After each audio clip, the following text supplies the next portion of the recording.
ಶ್ರೀ ಗುರುಭ್ಯೋ ನಮಃ. ಹರಿ ಓಂ. ಶುದ್ಧಾನಂದೋರು ಸಂವಿದ್ಯುತಿ ಬಲಬಹುಲೋದಾರ್ಯ ವೀರ್ಯಾದಿದೇಹಂ ಚಿಂತಾ ಸಂತಾಪಲೇಪೋದ್ಭವ ಮೃತಿಮುಖರಾಶೇಷ ದೋಷಾತಿದೂರಂ ಸದ್ಭಿರ್ವೈರಾಗ್ಯಭಕ್ತಿ ಶ್ರುತಿಮತಿ ನಿಯತಧ್ಯಾನ ಜಜ್ಞಾನ ಯೋಗಾತ್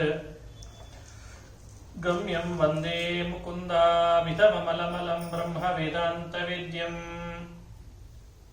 ಅಭ್ರಮಂ ಭಂಗರಹಿತಂ ಅಜಡಂ ವಿಮಲಂ ಸದಾ ಆನಂದತೀರ್ಥಮತುಳಂ ಭಜೆ ತಾಪತ್ರಯಾಪಹಂ ಮೂಕೋಪಿ ಯತ್ಪ್ರಸಾದೇನ ಮುಕುಂದ ಶಯನಾಯತೆ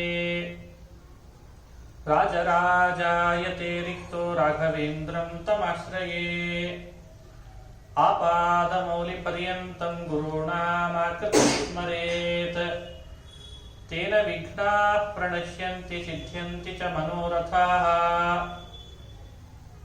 ಸೃಷ್ಟಿಸ್ಥಿತ್ಯಪ್ಯೇಹ ನಿಯತಿದೃಶಿತಮೋ ಬಂಧಮೋಕ್ಷಾಶ್ಚ ಯಸ್ಮಾತ್ ಅಸ್ಯ ಶ್ರೀ ಬ್ರಹ್ಮ ರುದ್ರ ಪ್ರಭೃತಿ ಸುರನರದ್ವೀಷ ಶತ್ರುತ್ಮಕಸ್ಯ ವಿಷ್ಣೋರ್ವ್ಯಸ್ತಾಃ ಸಮಸ್ತಾಃ ಸಕಲಗುಣನಿಧಿಃ ಸರ್ವದೋಷವ್ಯಪೇತಃ ಪೂರ್ಣಾನಂದೋ ವ್ಯಯೋ ಯೋ ಗುರುರಪಿ ಪರಮಃ ಚಿಂತಯೇತಂ ಮಹಾಂತಂ.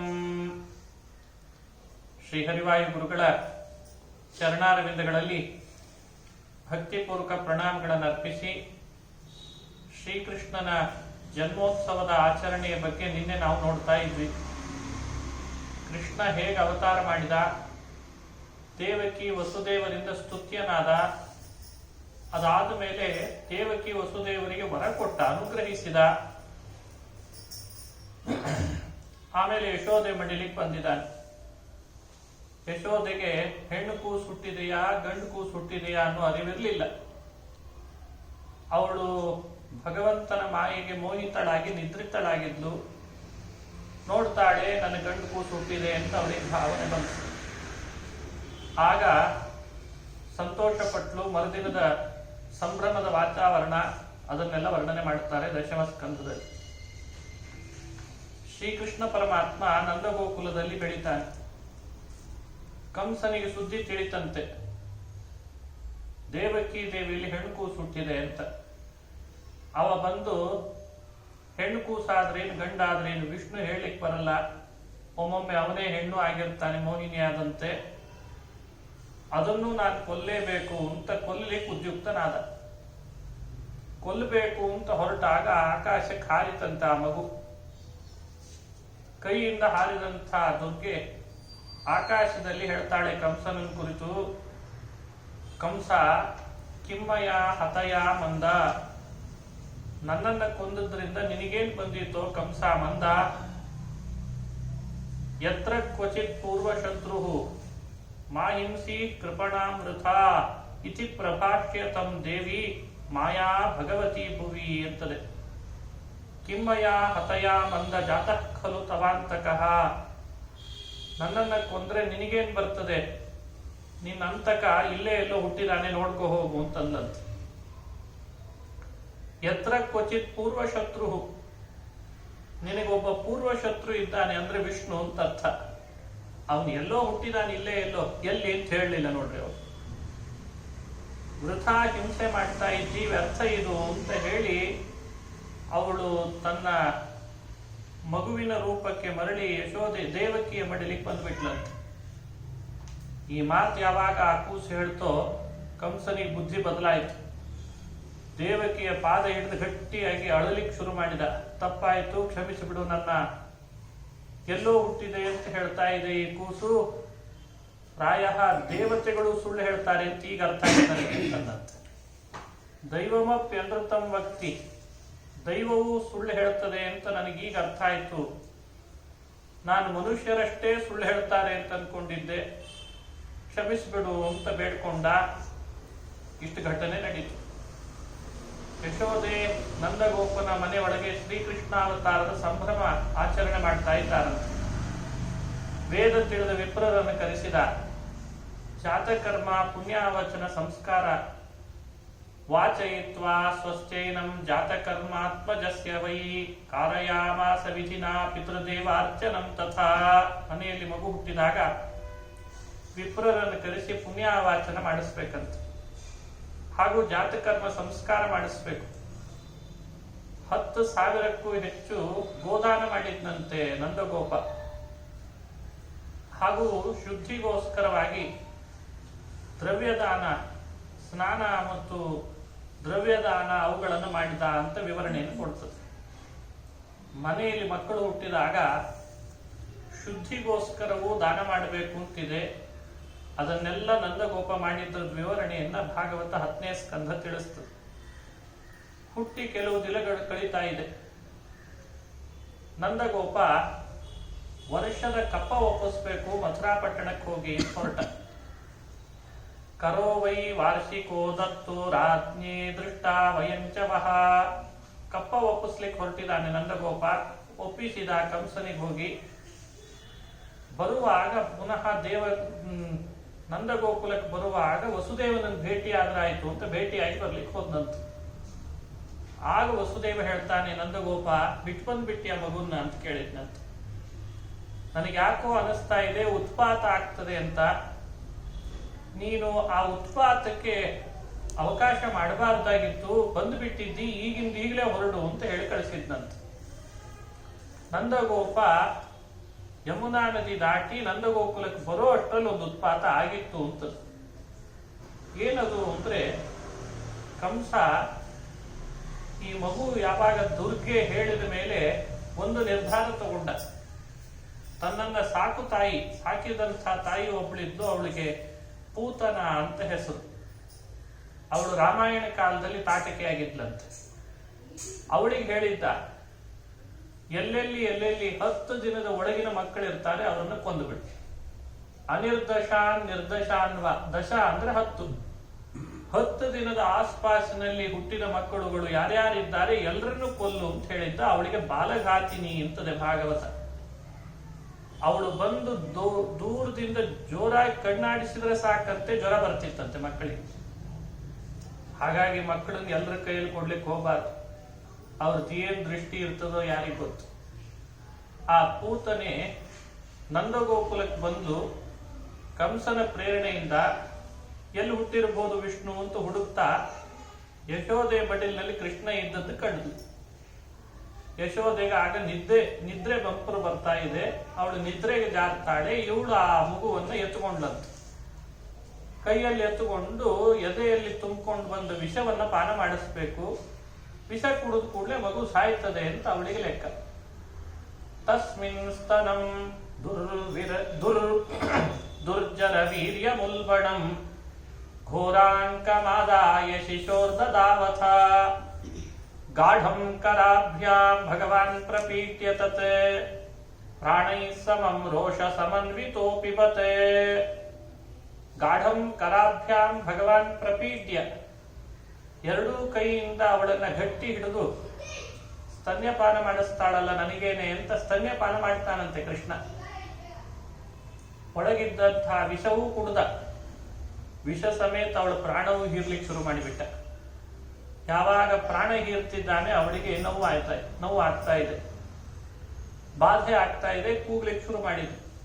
ಸಾಮುಂಚ ಮುಂಚೇತಿ ಮಿತಿ ಪ್ರಭಾಷಿಣಿ ನಿಷ್ಪೀಡ್ಯಮಾನಾಖಿಲ ಜೀವ ವರ್ಮಣಿ ವಿವೃತ್ಯ ನೇತ್ರೇ ಚರಣೋ ಭುಜೋ ಮುಹುಃ ವಿಕ್ಲಿನ್ನ ಗಾತ್ರ ಕ್ಷಿಪತಿರುರಾವ.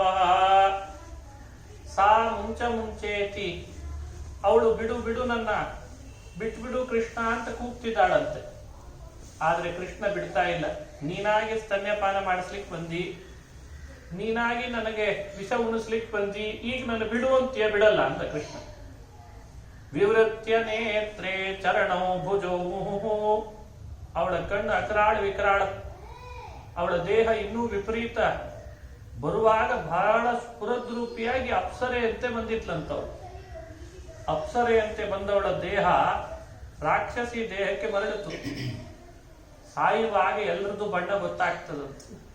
ಹಾಗೆ ಅವಳ ಬಣ್ಣ ಗೊತ್ತಾಗ್ತಾ ಇದೆ. ಎತ್ತರ ಬೆಳೆದಿದ್ದಾಳೆ. 9 ಯೋಜನದಷ್ಟು ದೇಹ ಬೆಳೀತು, ನೆಲದ ಮೇಲೆ ಅಪ್ಪಳಿಸಿದ್ಲು. ಒಳಗಿದ್ದ ಪ್ರಾಣ ಹೀರೆಯಾಗಿತ್ತು, ಸತ್ತೋಗಿದ್ದಾಳೆ ಪೂತನೆ. ಅವಳ ಎದೆ ಮೇಲೆ ಕೃಷ್ಣ ಆಟ ಆಡ್ತಾ ಇದ್ದಾನೆ. ಎಂಥ ಅದ್ಭುತವಾದ ದೃಶ್ಯ. ಆ ಬಿದ್ದದ್ದಕ್ಕೆ ಭೂಕಂಪನ ಆದ ಹಾಗಾಯ್ತು. ಏನೋ ಉತ್ಪಾತ ಆಯ್ತು ಗೋಕುಲದಲ್ಲಿ ಅಂತ ಓಡೋಡಿ ಬಂದು ಜನಗಳು ನಂದಗೋಕುಲಕ್ಕೆ ನಂದಗೋಪನು ಬಂದ. ಹೇಳಿದ್ದ ವಸುದೇವ ಅಂತ ಪಾಪ ಓಡೋಡ್ಕೊಂಡು ಬಂದು ನೋಡ್ತಾನೆ. ಅಷ್ಟರಲ್ಲಿ ಒಂದು ಉತ್ಪಾತ ಹಾಗೆ ಬಿಟ್ಟಿತ್ತಂತೆ. ಆ ಸಮಯಕ್ಕೆ ಯಶೋದೆ ಕೃಷ್ಣನನ್ನ ಗಟ್ಟಿಯಾಗಿ ತನ್ನ ಎದೆಯಲ್ಲಿ ಅವುತುಕೊಂಡು ಏನಾಗೋಯ್ತೇನೋ ಅಂತ ಪಾಪ ಅವಳು ದುಃಖಿಸ್ತಾಳೆ. ಆದ್ರೆ ಕೃಷ್ಣನಿಗೆ ಏನಾಗಿಲ್ಲ. ಸತ್ತದ್ದು ಪೂತನೆ, ಕೃಷ್ಣ ಹಾಗೇ ಇದ್ದಾನೆ, ಹುಟ್ಟಿದಾಗ ಹೇಗಿದ್ನೋ ಹಾಗೇ ಇದ್ದಾನೆ. ಆದರೂ ಕೂಡ ರಕ್ಷೆ ಮಾಡಬೇಕು ಅಂತ ಪೂತನೆ ಕೃಷ್ಣನಿಗೆ, ಅಂದ್ರೆ ಯಶೋದೆ ಪೂತನೆಯ ಬಾಧೆ, ಪೂತನೆಯ ದೃಷ್ಟಿ ಇವುಗಳಾಗಬಾರ್ದು ಅಂತ ರಕ್ಷೆ ಮಾಡ್ತಾಳೆ ಅಂತಿದೆ ಭಾಗವತದ. ರಕ್ಷಾಂ ವಿದಧಿರೆ ಸಮ್ಯಕ್ ಗೋಪುಚ್ಛ ಭ್ರಮಣಾದಿವಿಧಿ. ಮನೆಯಲ್ಲಿ ಮಕ್ಕಳು ಹುಟ್ಟಿದ್ರೆ ಅವರಿಗೆ ನಾಯಿ ಕಣ್ಣು, ನರಿ ಕಣ್ಣು ಅಂತೆಲ್ಲ ಹೇಳ್ತಿರ್ತಾರೆ. ಆ ದುರ್ದೃಷ್ಟಿ ಬೀಳಬಾರ್ದು ಅಂತ ರಕ್ಷೆ ಮಾಡ್ಬೇಕಂತೆ. ಅವಶ್ಯವಾಗಿ ಮಾಡ್ಬೇಕು. ದಿನೇ ಮಾಡ್ತಾ ಇರಬೇಕು. 2 ದಿನಕ್ಕೆ ಮಾಡಬೇಕು, ವಾರಕ್ಕಾದ್ರೂ ಮಾಡ್ಬೇಕು. ಕೃಷ್ಣನೂ ಅದನ್ನು ಮಾಡಿಸ್ಕೊಂಡ ಅಂತಂತದ್ದು. ಯಾಕಂದ್ರೆ ಪೂತನೆ ಕೆಟ್ಟ ದೃಷ್ಟಿ ಬೀಳಬಾರ್ದು ಅಂತ. ರಕ್ಷೆ ಮಾಡೋದು ಅಂದ್ರೆ ಏನರ್ಥ? ಗೋಪುಚ್ಛ ಭ್ರಮಣಾದಿವಿಧಿ. ಗೋವಿನ ಪುಚ್ಛದ ತುದಿಯಿಂದ ಮಗುವಿಗೆ ಮುಟ್ಟಿಸ್ಬೇಕಂತ, ಅದೊಂದು ರಕ್ಷೆ. ಗೋಮೂತ್ರೇಣ ಸ್ನಾಪಯಿತ್ವಾ ಪುನರ್ಗೋರಜ ಸಾರ್ಧಕಂ. ಗೋಮೂತ್ರವನ್ನು ಸಿಂಪಡಿಸ್ಬೇಕು, ಸ್ನಾನ ಮಾಡಿಸ್ಬೇಕು. ಗೋಮಯದಿಂದ ಆ ಮಗುವನ್ನ ಚೆನ್ನಾಗಿ ಯಾವಾಗಲೂ ಕೂಡ ನಾಮಗಳನ್ನು ಹಚ್ಚಬೇಕು. ರಕ್ಷಾಂ ಚಕ್ರುರ್ ಗೋಶಕೃತ ದ್ವಾದಶಾಂಗೇಶು ನಾಮಭಿಹಿ. ಗೋವು ಅಡ್ಡಾಡಿದಂಥ ಪಾದದ ಧೂಳನ್ನ ಮಗುವಿಗೆ ಹಚ್ಚಬೇಕಂತೆ. ಅದು ರಕ್ಷೆ ಆಗ್ತದೆ, ದೃಷ್ಟಿ ತಗಲಲ್ಲಂತೆ. ಎಷ್ಟು ಶಕ್ತಿ ಇದೆ ನೋಡ್ರಿ ಗೋವಿಗೆ. ಗೋಪ್ಯ ಸಂಸ್ಪೃಷ್ಟ ಸಲಿಲಾ ಅಂಗೇಶು ಕರಯೋ ಪೃಥಕ್ ನ್ಯಸ್ತಾತ್ಮನ್ಯಥ ಬಾಲಸ್ಯ ಬೀಜನ್ಯಾಸಮ ಕುರ್ವತ. ಹೀಗೆ ಗೋಪಿಕಾ ಸ್ತ್ರೀಯರು ಸಂಸ್ಪೃಷ್ಟ ಸಲಿಲಾಹ ಅಂಗೇಶು ಕರಯೋ ಪೃಥಕ್, ಕೈ ತುಂಬ ನೀರಚ್ಚಿಕೊಂಡು ಶ್ರೀಕೃಷ್ಣನ ಪ್ರತ್ಯೇಕ ಅಂಗಗಳಲ್ಲೆಲ್ಲ ಬೀಜನ್ಯಾಸವನ್ನ ಮಾಡ್ತಾರಂತೆ. ಭಗವಂತನ ರೂಪಗಳ ಸ್ಮರಣೆ ಮಾಡ್ಕೊಳ್ತಾರೆ. ಒಂದು ಶ್ಲೋಕ ಇದೆ, ಇದಕ್ಕೆ ಬಾಲರಕ್ಷಾ ಸ್ತೋತ್ರ ಅಂತ ಭಾಗವತದ 10ಮ ಸ್ಕಂಧದಲ್ಲಿ ಪ್ರಸಿದ್ಧಿ. ಮನೆಯಲ್ಲಿ ಮಕ್ಕಳು ಹುಟ್ಟಿದಾಗ ತಂದೆ ತಾಯಿಯಂದ್ರು ಈ ಸ್ತೋತ್ರ ಆವಾಗ ಪಠನ ಮಾಡಬೇಕು. ಏನು ಸ್ತೋತ್ರ ಅದು ಅಂದ್ರೆ, ಅವ್ಯಾದಜೋಂಘ್ರಿ ಮಣಿಮಾನ್ ತವ ಜಾನ್ವಥೋರು ಯಜ್ಞೋಚ್ಯುತ ಕಟಿತಟಂ ಜಠರಂ ಹಯಾಸ್ಯಃ ಹೃತ್ಕೇಶವಸ್ತ್ವದುರ ಈಶೈನಸ್ತು ಕಂಠಂ ವಿಷ್ಣುರ್ಭುಜಂ ಮುಖಮುರುಕ್ರಮ ಈಶ್ವರಕ್ಕಂ ಚಕ್ರಗ್ರತಃ ಸಹಗತೋ ಹರಿರಸ್ತು ಪಶ್ಚಾತ್ ತ್ವತ್ಪಾರ್ಶ್ವಯೋರ್ ಧನುರಸಿ ಮಧುಹಾಜನಶ್ಚ ಕೋಣೇಶು ಶಂಖ ಉರುಗಾಯ ಉಪರ್ಯುಪೇಂದ್ರಃ ತಾರ್ಕ್ಷ್ಯಃ ಕ್ಷಿತೋ ಹಲಧರಃ ಪುರುಷಃ ಸಮಂತಾತ್ ಇಂದ್ರಿಯಾಣಿ ಋಷಿಕೇಶ ಪ್ರಾಣಾನ್ನಾರಾಯಣೋವತು ಶ್ವೇತದ್ವೀಪಪತಿಶ್ಚಿತ್ತಂ ಮನೋ ಯೋಗೇಶ್ವರೋವತು ಕೃಷ್ಣಿಗರ್ಭಸ್ತು ತೇ ಬುದ್ಧಿಂ ಆತ್ಮಾನಂ ಭಗವಾನ್ ಪರಃ ಕ್ರೀಡಂತಂ ಪಾತು ಗೋವಿಂದಃ ಶಯಾನಂ ಪಾತು ಮಾಧವಃ ವ್ರಜಂತಮವ್ಯಾದ್ವೈಕುಂಠ ಆಸೀನಂ ತ್ವಾಂ ಶ್ರಿಯಃಪತಿಃ ಭುಂಜಾನಂ ಯಜ್ಞಭುಕ್ ಪಾತು ಸರ್ವಗ್ರಹ ಭಯಂಕರಃ ಡಾಕಿನ್ಯೋ ಯಾತು ಧಾನ್ಯಶ್ಚ ಕೂಷ್ಮಾಂಡಾಯೈರ್ಭಕಗ್ರಹಾಃ ಭೂತಪ್ರೇತ ಪಿಶಾಚಾಶ್ಚ ದೇಹ ಯಕ್ಷರಕ್ಷೋ ವಿನಾಯಕಾಃ ಕೋಟರಾರೇವತಿ ಜ್ಯೇಷ್ಠಾ ಪೂತನಾ ಮಾತೃಕಾದಯಃ ಉನ್ಮಾದಾ ಏಹ್ಯಪಸ್ಮಾರಾ ದೇಹ ಪ್ರಾಣೇಂದ್ರಿಯದ್ರುಹಃ ಸ್ವಪ್ನದ್ರಷ್ಟಾ ಮಹೋತ್ಪಾತ ಬೃಹದ್ ಬಾಲಗ್ರಹಶ್ಚ ಯೇ ಸರ್ವೇ ನಶ್ಯಂತು ತೇ ವಿಷ್ಣೋರ್ನಾಮಗ್ರಹಣ ಭೀರವಃ. ಇಷ್ಟೋ ತನಕ ಹೇಳಿದ ಶ್ಲೋಕಗಳು. ಇವುಗಳನ್ನ ಮಕ್ಕಳಿಗೆ ರಕ್ಷಾ ಸ್ತೋತ್ರ ಅಂತ ತಿಳಿಸಿದ್ದಾರೆ. ಕೃಷ್ಣ ಇದನ್ನೆಲ್ಲ ಮಾಡಿಸ್ಕೊಂಡ ಅಂತ ಹೇಳ್ತಾರೆ. ಹೀಗೆ ಇದು ಸ್ತೋತ್ರದ ಭಾವಾರ್ಥ. ಭಗವಂತನ ನಾಮಗಳಿಂದ ಒಂದೊಂದು ಮಗುವಿನ ದೇಹದೊಳಗೆ ಒಂದೊಂದು ರೂಪದಿಂದ ರಕ್ಷಿಸಲಿ ಅಂತ ಪ್ರಾರ್ಥನೆ ಮಾಡ್ಕೊಳ್ಳೋದಷ್ಟೆ. ಪಾದ ರಕ್ಷಿಸಲಿ, ಅವನ ಮೊಣಕಾಲನ್ನು ರಕ್ಷಿಸಲಿ, ತೊಡೆ ರಕ್ಷಿಸಲಿ, ಉದರ ರಕ್ಷಿಸಲಿ, ಭುಜಗಳನ್ನು ರಕ್ಷಿಸಲಿ, ಮಲಗಿದಾಗ ರಕ್ಷಿಸಲಿ, ಓಡಾಡುವಾಗ ರಕ್ಷಿಸಲಿ, ಅಂಬೆಗಾಲಿಡುವಾಗ ರಕ್ಷಿಸಲಿ. ಅದಕ್ಕೆ ಒಂದೊಂದು ರೂಪ, ಒಂದೊಂದು ನಾಮಗಳನ್ನು ಹೇಳಿದ್ದಾರೆ. ಇಂದ್ರಿಯಗಳನ್ನು ಋಷಿಕೇಶ ರಕ್ಷಿಸಲಿ, ಪ್ರಾಣಗಳನ್ನ ನಾರಾಯಣ ರಕ್ಷಿಸಲಿ, ಶ್ವೇತದ್ವೀಪಪತಿ ಶ್ರೀಹರಿ ಚಿತ್ತ ರಕ್ಷಿಸಲಿ, ಯೋಗೇಶ್ವರ ಶ್ರೀಹರಿ ಮನಸ್ಸನ್ನು ರಕ್ಷಣೆ ಮಾಡಲಿ, ಬುದ್ಧಿಯನ್ನು ಕೃಷ್ಣಿಗರ್ಭ, ಆತ್ಮನನ್ನ ಭಗವಾನ್ ಪರಹ ಷಡ್ಗುಣೈಶ್ವರ್ಯ ಪೂರ್ಣನಾದ ಪರಮಾತ್ಮ ರಕ್ಷಣೆ ಮಾಡಲಿ, ಆಟ ಆಡುವಾಗ ಗೋವಿಂದ ರಕ್ಷಿಸಲಿ, ಮಲಗಿದಾಗ ಮಾಧವ ರಕ್ಷಿಸಲಿ. ಕೇಶವಾದಿ 24 ನಾಮಗಳೂ ಬಂದ್ಬಿಟ್ಟಿದ್ದಾರೆ. ಭಗವಂತನನ್ನ ರಕ್ಷಣೆ ಮಾಡಲಿ ಅಂತ ಜಗತ್ತನ್ನೇ ರಕ್ಷಿಸೋ ಭಗವಂತನಿಗೆ ಶ್ರೀರಕ್ಷೆ ಮಾಡಿದ್ರು ಅಂತ ಹೇಳ್ತದೆ ಭಾಗವತ. ಅಂದ್ರೆ ಅದು ಲೋಕ ವಿಡಂಬನ ಅಂತ ನಾವು ಅನುಸಂಧಾನ ಮಾಡಬೇಕು. ಲೋಕದಲ್ಲಿ ಮಕ್ಕಳನ್ನ ಪಡೆಯುವ ತಾಯಿಯಂತೂ ಇಂಥ ಬಾಲರಕ್ಷೆಯನ್ನು ಮಾಡಿಕೊಳ್ಳಿ ಅನ್ನೋ ಸಂದೇಶ ಭಾಗವತ ಕೊಡ್ತದೆ. ಅದಾದ ಮೇಲೆ ಇವಳಿಗೆ ಪೂತನಿಗೆ ಭಾಗವತದ ದೃಷ್ಟಿಯಲ್ಲಿ ಅವಳಿಗೆ ಸದ್ಗತಿ ಆಯ್ತಂತೆ. ಅದೇ ಪೂತನಿಗೆ ಸದ್ಗತಿ ಆಗ್ಬಾರ್ದಾಗಿತ್ತಲ್ಲ, ವಿಷ ಕೊಟ್ಟನು ಕೃಷ್ಣನಿಗೆ ಅಂತ. ಆದ್ರೆ ಭಾಗವತ ಹೇಳ್ತದೆ, ಪೂತನ ಲೋಕ ಬಾಲಗ್ನಿ ರಾಕ್ಷಸಿ ರುಧಿರಾಶನ ಜಿಹಾಂಸಯಾಪಿ ಹರಯೇ ಸ್ತನಂ ದತ್ವಾಪ ಸದ್ಗತಿಂ ಅಂತಂತಾರೆ. ಎಷ್ಟೇ ಆಗ್ಲಿ ಪೂತನೆ ರಾಕ್ಷಸಿ ಅಲ್ವೇ, ಆದರೂ ಕೃಷ್ಣನಿಗೆ ಸ್ತನ್ಯ ಕೊಟ್ಲಲ್ಲ, ಅದಕ್ಕೆ ಅವಳಿಗೆ ಸದ್ಗತಿ ಕೊಟ್ಟನಂತೆ ಭಗವಂತ. ಏನ್ ಹಾಗಂದ್ರೆ ಸ್ತನ್ಯಪಾನ ಮಾಡಿಸಿದ್ರೆ ಸದ್ಗತಿ ಕೊಡ್ತಾನೆ ಅಂತೀರಿ, ಏನು ಹಾಗ ಅಭಿಪ್ರಾಯ ಏನು? ಅವಳ ದೇಹದೊಳಗೆ ಒಬ್ಬಳ ಅಪ್ಸರೆ ಇದ್ದು ಅವಳು ಊರ್ವಶಿ, ಅವಳು ಶಾಪದಿಂದ ರಾಕ್ಷಸಿಯಾಗಿದ್ಲಷ್ಟೇ. ಕೃಷ್ಣನ ಅಂಗಸ್ಪರ್ಶ ಆದ್ರೆ ನಿನಗೆ ಮುಕ್ತಿ ಅಂತ ವರ ಕೊಟ್ಟಿದ್ರಂತ. ಆ ವರಕ್ಕನುಗುಣವಾಗಿ ಭಗವಂತ ಅವಳಿಗೆ ಸದ್ಗತಿ ಕೊಟ್ಟ ಅಂತ ಭಾಗವತ ಹೇಳ್ತದೆ. ಯಾ ತುಧಾನ್ಯಪಿ ಯಾ ಸ್ವರ್ಗಂ ಸಾ ಸ್ವರ್ಗಂ ಅವಾಪ ಜನನೀ ಗತಿಂ ಕೃಷ್ಣ ಭುಕ್ತ ಸ್ತನ ಕ್ಷೀರಾ ಕಿಮು ಗಾವೋನು ಮಾತರಹ. ಶ್ರೀಕೃಷ್ಣ ಯಾರ್ಯಾರು ಸ್ತನ್ಯಪಾನ ಮಾಡ್ತಾನೆ ಅವರು ಸ್ವಭಾವದಿಂದ ಪರಿಶುದ್ಧ ಜೀವರಾಗಿದ್ರೆ ಅವರಿಗೆಲ್ಲ ಸದ್ಗತಿನೇ ಸಿಕ್ಕಿದೆ. ನೋಡಿದ್ರ, ಅವಳು ಅಸುರಿಯಾದ್ರೂ ಸ್ತನ್ಯಪಾನ ಮಾಡಿದ್ದಕ್ಕೆ ಅವಳಿಗೆ ಸದ್ಗತಿ ಕೊಡ್ತಾನೆ ಶ್ರೀಹರಿ. ಅಂದ್ರೆ ನಾವು ಭಕ್ತರಾಗಿ ಭಗವಂತನಿಗೆ ಅವನಿಗೆ ಅಂತ ನಮ್ಮನ್ನ ಸಮರ್ಪಣೆ ಮಾಡಿಕೊಂಡ್ರೆ ನಮಗೆ ಸದ್ಗತಿ ಕೊಡದೇ ಇರ್ತಾನ. ಹೀಗೆ ಪೂತನ ಸ್ವರ್ಗದ ಚರಿತ್ರೆಯನ್ನ ಭಾಗವತ ಅನುಸಂಧಾನ ಮಾಡಿಸ್ತದೆ. ಯಾವ್ಯಾವ ಗೋವುಗಳ ಕೆಚ್ಚಲಿಗೆ ಕೃಷ್ಣ ಬಾಯಿ ಹಾಕ್ತಾ ಇದ್ನಲ್ಲ, ಅಂಬೆಗಾಲ ಇಡ್ತಾ ಹೋಗಿ ಒಂದೆಡೆ ಕರು ಇನ್ನೊಂದೆಡೆ ಕೃಷ್ಣ ಹೋಗ್ತಿದ್ದಂತೆ.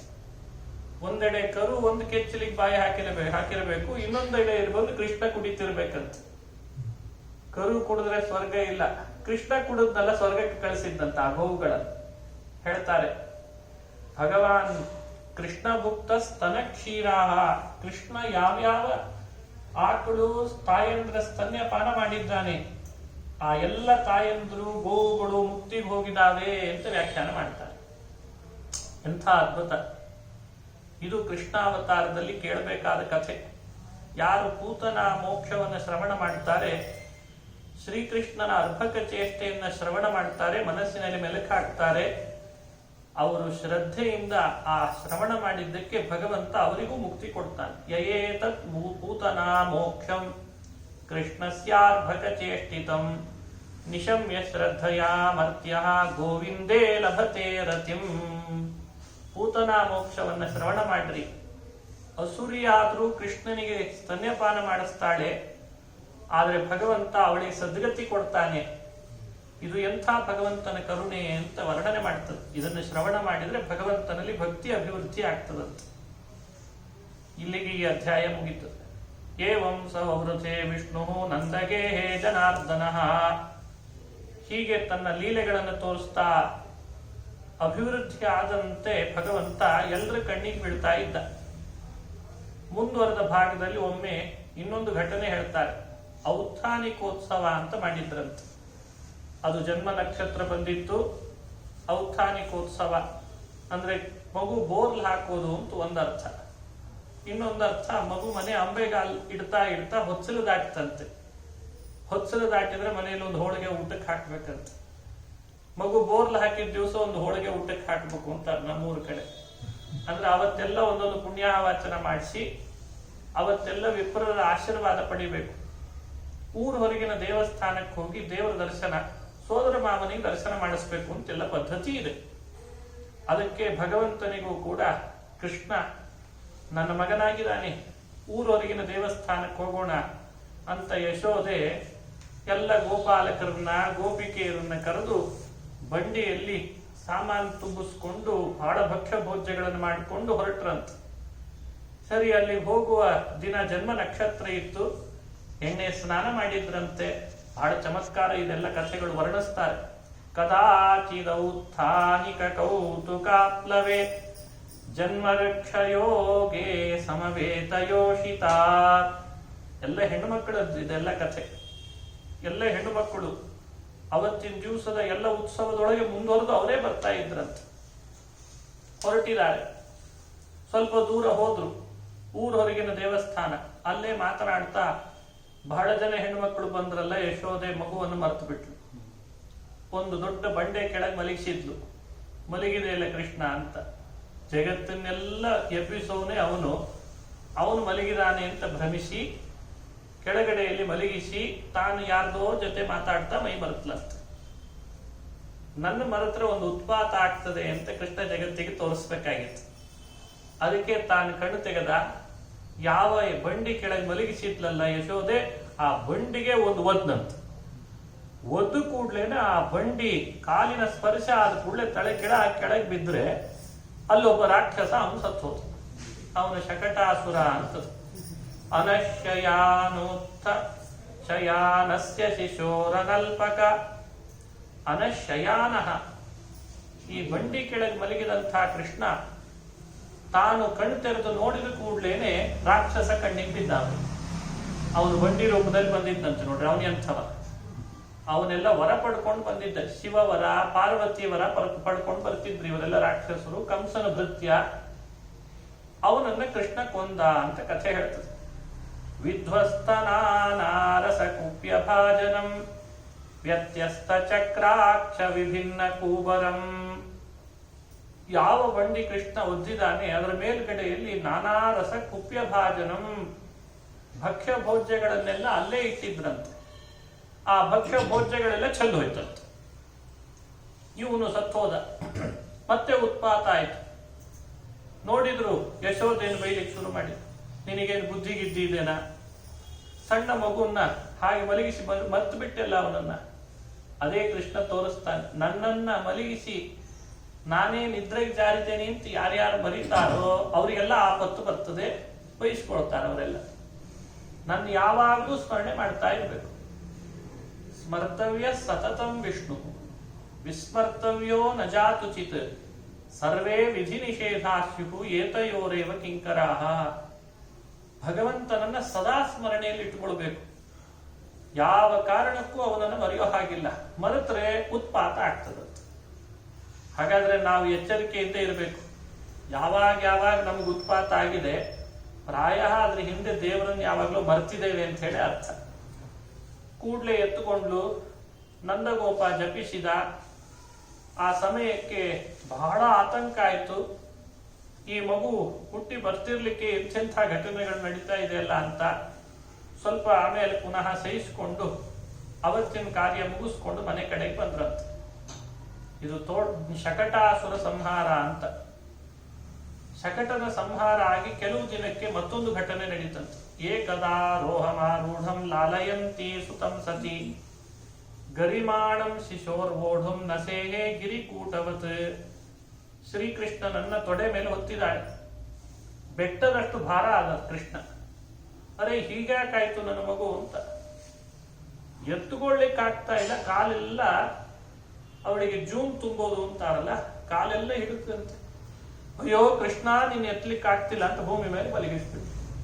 ಭೂಮೋ ನಿಧಾಯ ತಂ ಗೋಪಿ ವಿಸ್ಮಿತ ಭಾರ ಪೀಡಿತಳಾಗಿ ಭೂಮಿ ಮೇಲೆ ಕೃಷ್ಣನನ್ನ ಮಲಗಿಸಿದ್ಲು. ಯಾವಾಗ ಭೂಮಿ ಮೇಲೆ ಮಲಗಿಸ್ತಾಳೆ, ಅದೇ ಕ್ಷಣಕ್ಕೆ ಇದ್ದಕ್ಕಿದ್ದ ಹಾಗೆ ಒಂದು ಬಿರುಗಾಳಿ ಬಂದು ಕೃಷ್ಣನನ್ನ ಆಕಾಶಕ್ಕೆ ಹೊತ್ತೊಯ್ದು ಬಿಡ್ತಂತೆ. ಯಾರದು ಬಿರುಗಾಳಿ? ದೈತ್ಯೋ ನಾಮ್ನಾ ತೃಣಾವರ್ತಃ ಕಂಸಭೃತ್ಯ ಪ್ರಚೋದಿತಃ. ತೃಣಾವರ್ತ ಅಂತ ಒಬ್ಬ ರಾಕ್ಷಸ ಕಂಸ ಭೃತ್ಯ ಆಕಾಶಕ್ಕೆ ಹಾರಿಸಿಕೊಂಡು ಹೋದ ಕೃಷ್ಣನನ್ನು. ಆಗ ಯಶೋದೆ ಕರುನ್ ಕಳ್ಕೊಂಡಂಥ ಆಕಳು ಹೊರಡಾಡ್ತಾ ಇದ್ದಾಳೆ ಪಾಪ. ಅಯ್ಯೋ ನನ್ನ ಕೃಷ್ಣ, ನನ್ನ ಕೃಷ್ಣ, ನನ್ನ ಕೃಷ್ಣ ಎಲ್ಲಿ ಹೋದ ಅಂತ ಕೂಗಾಡ್ತಾ ಇದ್ದಾಳೆ ಪಾಪ. ಆಕಾಶಕ್ಕೆ ಹೋದ ಮೇಲೆ ಕೃಷ್ಣ ಅವನ ಕುತ್ತಿಗೆ ಕೈ ಹಾಕಿದ್ದಾನೆ. ತೃಣಾವರ್ತನ ಕುತ್ತಿಗೆ ಕೈ ಹಾಕಿ ತಲೆ ತಿರುಗಿಸಿ ಅವನನ್ನ ನೆಲಕ್ಕೆ ಅಪ್ಪಳಿಸಿದ. ದೊಡ್ಡ ಬಂಡೆಗಲ ಮೇಲೆ ಬೀಳ್ತಾನೆ. ಬಿದ್ದು ಕೂಡ್ಲೇನೆ ನುಚ್ಚು ನೂರಾಗಿತ್ತಂತೆ ತೃಣಾವರ್ತನ ದೇಹ. ತಮಂತರಿಕ್ಷಾತ್ ಪತಿತಂ ಶಿಲಾಯಾಂ ವಿಶೀರ್ಣ ಸರ್ವಾವಯವಂ ಕರಾಲಂ ಪುರಂ ಯಥಾ ರುದ್ರಶರೇಣ ವಿದ್ಧಂ ಸ್ತ್ರಿಯೋರುದಂತ್ಯೋ ದದೃಶು ಸಮೇತಾಃ. ಅಂತರಿಕ್ಷಾತ್ ಶಿಲಾಯಾಂ ಪತಿತಂ, ಅಂತರಿಕ್ಷದಿಂದ ಬಂಡೆಗಳ ಮೇಲೆ ಬಿದ್ರೆ ತೃಣಾವರ್ತನ ದೇಹದ ಅವಯವಗಳು ಛಿದ್ರ ಆಗಿ ಬಿದ್ದುಬಿಟ್ಟು. ಏನಾಯ್ತು ಅಂತ ನೋಡ್ಲಿಕ್ಕೆ ಬರ್ತಾರೆ. ಉತ್ಪಾತದ ಶಬ್ದ ಕೇಳಿ ಕೃಷ್ಣನಿಗೇನಾಗಿಲ್ಲ, ಕೆಳಗೆ ಸತ್ತು ಹೋಗಿದ್ದಾನಟ್ಟೆ ರಾಕ್ಷಸ. ಮಗುನಿ ಎತ್ತುಕೊಂಡು ಯಶೋದೆ ಆದಾಯ ಮಾತ್ರೇ ಪ್ರತಿರತ್ಯ ವಿಸ್ಮಿತಾ. ಏನ್ ಆಶ್ಚರ್ಯ, ಪೂತನೆ ಅವಳೇ ಸತ್ತೋದ್ಲು, ಮಗುವಿಗೇನಾಗ್ಲಿಲ್ಲ. ಶಕಟ ಬಂದಿದ್ದ, ಅವನೇ ಸತ್ತೋದ, ಮಗುವಿಗೇನಾಗ್ಲಿಲ್ಲ. ಈಗ ಬಂದವನು ತೃಣಾವರ್ತ, ಈಗಲೂ ಏನಾಗ್ತಾ ಇಲ್ಲ ಅಂದ್ರೆ ಈ ಮಗು ಏನೋ ಭಾರಿ ಭಾರಿ ಅದ್ಭುತ ವ್ಯಕ್ತಿ ಇರಬೇಕು ಅನ್ಕೊಂಡ್ರಂತ. ಅದು ಅದ್ಭುತನೇ ವ್ಯಕ್ತಿ ಅವನು. ಅಹೋಬತಾತ್ಯದ್ಭುತಮೇಶ ರಕ್ಷಸ ಬಾಲೋ ನಿವೃತ್ತಿಂ ಕವಿತೋಭ್ಯಗಾತ್ ಪುನಃ. ಅಹೋಬತ ಅತ್ಯದ್ಭುತಂ, ಇದು ಅದ್ಭುತ.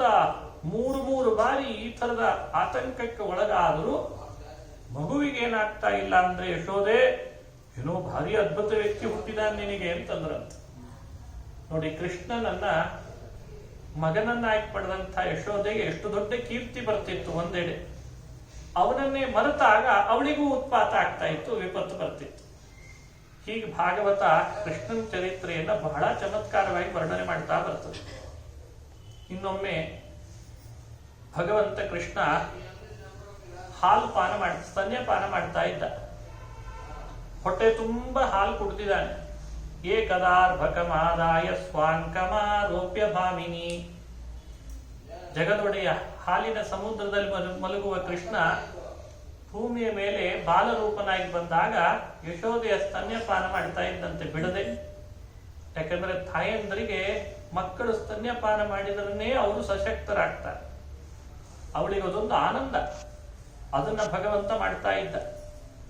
ಸ್ನೇಹ ಪರಿಪ್ಲುತಾಸ್ತನಂ, ಆ ಮಗುವಿನ ಮೇಲಿದ್ದ ಅತಿಯಾದ ಸ್ನೇಹದಿಂದ ತಾನಾಗಿ ಹಾಲು ಸುರಿಸ್ತಿತ್ತಂತೆ. ಪೀತಪ್ರಾಯಸ್ಯ ಜನನೀ ಸುತಸ್ಯ ರುಚಿರಸ್ಮಿತಂ. ಹೊಟ್ಟೆ ತುಂತು ಮಗುವಿಗೆ ಅಂತ ಅರ್ಥ ಆಯ್ತು ಯಶೋದೆಗೆ. ಅವನಾಗಿ ಸ್ತನ್ಯಪಾನ ಮಾಡೋದನ್ನ ಬಿಟ್ಟು ಒಮ್ಮೆ ಆಕಳಿಸಿದ್ದಂತೆ. ತೊಡೆ ಮೇಲೆ ಮಲಗಿದ ಮಗು ಆಕಳಿಸ್ತದೆ ಅಂದ್ರೆ ನನ್ನ ಮಗು ಆಕಳಿಸ್ತಿದೆ ಇಲ್ಲ ಅಂತ ಮುಖದ ಕಡೆಗೆ ಹಣಿಕೆ ಹಾಕಿದ್ಲು. ಮುಖಂ ಲಾಲಯತಿ ರಾಜನ್ ಜೃಂಭತೋ ದದೃಶೇ ಇದಂ. ಆ ಮುಖ, ಬಾಯಿ ತೆಗೆದಿದ್ದಾನೆ, ಪುಟ್ಟ ಬಾಯಿ. ಅಲ್ಲಿ ನೋಡ್ತಾಳೆ, ಇಡೀ ಬ್ರಹ್ಮಾಂಡ ತೋರಿಸ್ತಾ ಇದ್ದಾನಂತೆ ಕೃಷ್ಣ. ಆವಾಗ ಖಮ್ರೋದಸಿ ಜ್ಯೋತಿರನೀಕಮಾಶಾ ಸೂರ್ಯೇಂದು ವನ್ನಿಶ್ವಸನಾಂಬುಧೀಶ್ಚ ದ್ವೀಪಾನ್ನಗಾನ್ ತದ್ದುಹಿತೃವನಾನಿ ಭೂತಾನಿ ಯಾನಿ ಸ್ಥಿರಜಂಗಮಾನಿ. ಆಕಾಶ, ಭೂಮಿ, ಮಧ್ಯದಲ್ಲಿರುವಂತಹ ಇನ್ನಿತರ ಭೂತ ಪದಾರ್ಥಗಳು, ಸೂರ್ಯ, ಇಂದು ಅಂದ್ರೆ ಚಂದ್ರ, ಬೆಂಕಿ, ಶ್ವಸನ, ಸಮುದ್ರ, ದ್ವೀಪ, ನದಿಗಳು, ನದಗಳು ಎಲ್ಲ ತೋರಿಸ್ತಾ ಇದ್ದಾನೆ. ಏನಿದು ಒಂದು ಸಂವೀಕ್ಷ್ಯ ವಿಶ್ವಂ ಸಹಸಾ ರಾಜನ್ ಸಂಜಾತವೇ ಪಥುಹು. ಬ್ರಹ್ಮಾಂಡ ದರ್ಶನ ಆದ ಕೂಡಲೇ ಕೈ ನಡಗಲಿಕ್ಕೆ ಶುರು ಆಯಿತು. ನಡುಗುತ್ತಿದ್ದಾಳೆ ಯಶೋದೆ. ಅಷ್ಟರಲ್ಲಿ ಕೃಷ್ಣ ಬಾಯಿ ಮುಚ್ಚಿದ. ಅವಳು ಕಣ್ಣು ಮುಚ್ಚಿದ್ಲು. ಸಮ್ಮೀಲ್ಯ ಮೃಗಶಾವಾಕ್ಷಿ ನೇತ್ರೇ ಆಸೀತ್ ಸುವಿಸ್ಮಿತ. ಹೀಗೊಂದು ಘಟನೆ ನಡೆಸಿದಾನೆ ಕೃಷ್ಣ ಅಂತ ವರ್ಣನೆ ಮಾಡ್ತದೆ. ನೋಡಿ, ಯಾವ ಕೃಷ್ಣ ದೇವಕಿಯ ಉದರದಲ್ಲಿ ಗರ್ಭದಲ್ಲಿ ವಾಸ ಮಾಡಿ ಬ್ರಹ್ಮರುದ್ರನಿಂದ ಸ್ತೋತ್ರ ಮಾಡಿಸಿಕೊಂಡ, ಯಾವ ಕೃಷ್ಣ ಯಮುನೆನೇ ಇಬ್ಬಾಗವಾಗಿ ದಾರಿ ಬಿಡೋ ಹಾಗೆ ಮಾಡಿದ, ಯಾವ ಕೃಷ್ಣ ಪೂತನ, ತೃಣಾವರ್ತ, ಶಕಟನಂತಹ ರುದ್ರವರ, ಶಿವವರದಿಂದ ಅವಧ್ಯರಾದ, ಪಾರ್ವತಿ ವರದಿಂದ ಅವಧ್ಯರಾದವರನ್ನೆಲ್ಲ ಸಂಹರಿಸಿ ಆತಂಕಕ್ಕೆ ಒಳಗಾದವರಿಗೆ ಭಯ ಪರಿಹಾರ ಮಾಡಿದ. ಯಾವ ಕೃಷ್ಣ ಗೋಪಿಕೆಯರು ಹಚ್ಚಿದ ಗೋಮೂತ್ರದ ಸ್ನಾನ ಮಾಡಿದ, ಗೋಪಿಕೆಯರು ಮಾಡಿದ ಗೋಮಯದಿಂದ ನಾಮ ಹಚ್ಚಿಸ್ಕೊಂಡ, ಯಾವ ಕೃಷ್ಣ ಪರಮಾತ್ಮ ಬಾಯಿ ತೆಗೆದು ಕೂಡಲೇ ಬ್ರಹ್ಮಾಂಡ ದರ್ಶನ ಮಾಡಿದ, ಇದರಿಂದಲಾದ್ರೂ ಅರ್ಥ ಮಾಡ್ಕೊಳ್ರಿ, ನಾವು ನೀವು ತಿಳಿದಂತೆ ಮನುಷ್ಯ ಕೃಷ್ಣನಲ್ಲ ಅಂತ ಚಿಂತನೆ ಮಾಡಿಸ್ತಾರೆ. ಇದು ಯಾವ ಘಟನೆ? ಕೃಷ್ಣ ಅನ್ನೋ ಪಾತ್ರ ಪರಿಚಯ ಮಾಡಿಸುವಾಗ್ಲೇನೆ ಭಾಗವತ ಈ ರೀತಿ ಅನುಸಂಧಾನ ಮಾಡಿಸ್ತಾ ಬರ್ತದೆ. ಇದನ್ನೆಲ್ಲ ಡಿಲೀಟ್ ಮಾಡ್ತಾರೆ, ಮತ್ತೆ ಮತ್ತೆ ಅದೊಂದು ರಾಸಕ್ರೀಡೆ ನೆನಪಿಸ್ತಾರೆ. ಅದೇ ರಾಸಕ್ರೀಡೆ ಮಾಡಿದ್ನಲ್ಲ, ಏನ್ರಿ 16,108 ಜನರನ್ನು ಮದುವೆ ಮಾಡ್ಕೊಂಡ, ಏನ್ ಹೇಳ್ಬೇಕು ಹೇಳ್ರಿ ಆ ಕೃಷ್ಣನ. ಅವನ್ ಪೂಜೆ ಮಾಡ್ತಾರೆ ಹೋಗಿ ಹೋಗಿ ಎಲ್ಲಾರು, ಈ ತುಪ್ಪ ತಿಂದವರು ಹೆಸರಿಟ್ಟಿದ್ದಾರೆ. ಏನು ಬಾಯಿಗೆ ಬಂದ ಹಾಗೆ ಮಾತಾಡ್ತಿದ್ದ ನೋಡಿ. ಕೃಷ್ಣ ಅಂತಂದ್ರೆ ಆ ಪಾತ್ರ ಪರಿಚಯ ಆದದ್ದೇ ಪುರಾಣದಿಂದ ಅಂತಂದ ಮೇಲೆ ಅದೇ ಪುರಾಣದೊಳಗೆ ಇವೆಲ್ಲ ಘಟನೆಗಳನ್ನು ಹೇಳ್ತದೆ. ಯಾಕಪ್ಪ ಮರೀತೀಯ? ಇವೆಲ್ಲ ವಚನಗಳ ಕಡೆ ಲಕ್ಷ್ಯ ಯಾಕೆ ಕೊಡಲ್ಲ? ಹೀಗೆ ಇಂಥ ಕೃಷ್ಣನ ಘಟನೆಯನ್ನು ನಾವು ಅನುಸಂಧಾನ ಮಾಡಬೇಕು.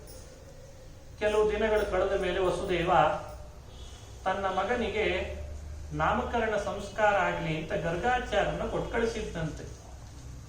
ಗರ್ಗರೇ ಪುರೋಹಿತರು ಯದುವಂಶಕ್ಕೆಲ್ಲ. ಗರ್ಗ ಪುರೋಹಿತ ರಾಜನ್ ಯದೂನಾಂ ಸುಮಃ ಯಶಾಃ ವ್ರಜಂ ಜಗಾಮನಂದಸ್ಯ ವಸುದೇವ ಪ್ರಚೋದಿತ. ಕ್ಷತ್ರಿಯೋಚಿತ ಸಂಸ್ಕಾರ ಆಗಲಿ ಅಂತ ಅಪೇಕ್ಷೆ. ವಸುದೇವ ಕ್ಷತ್ರಿಯ, ಅವರ ಮನೆಯಲ್ಲಿ ಜನ್ಮ ತಳೆದಿದ್ದಾನೆ ಕೃಷ್ಣ, ಅವನಿಗೂ ಅದೇ ಸಂಸ್ಕಾರ ಆಗಲಿ ಅಂತ ಕಳಿಸಿಕೊಟ್ಟ. ಸರಿ, ಕೃಷ್ಣ ಬಲರಾಮನಿಗೆ ಗರ್ಗರು ಬಂದು ನಾಮಕರಣ ಮಾಡ್ತಾರೆ.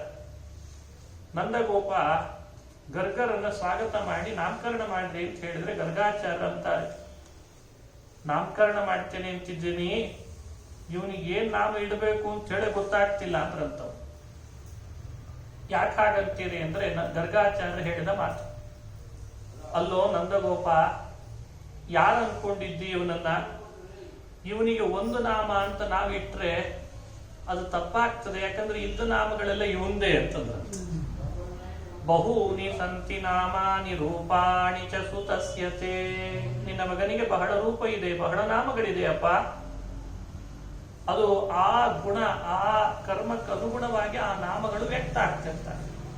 ಗುಣ ಕರ್ಮಾನುರೂಪಾಣಿ ತಾನ್ಯಹಂ ವೇದ ನೋ ಜನಾಃ.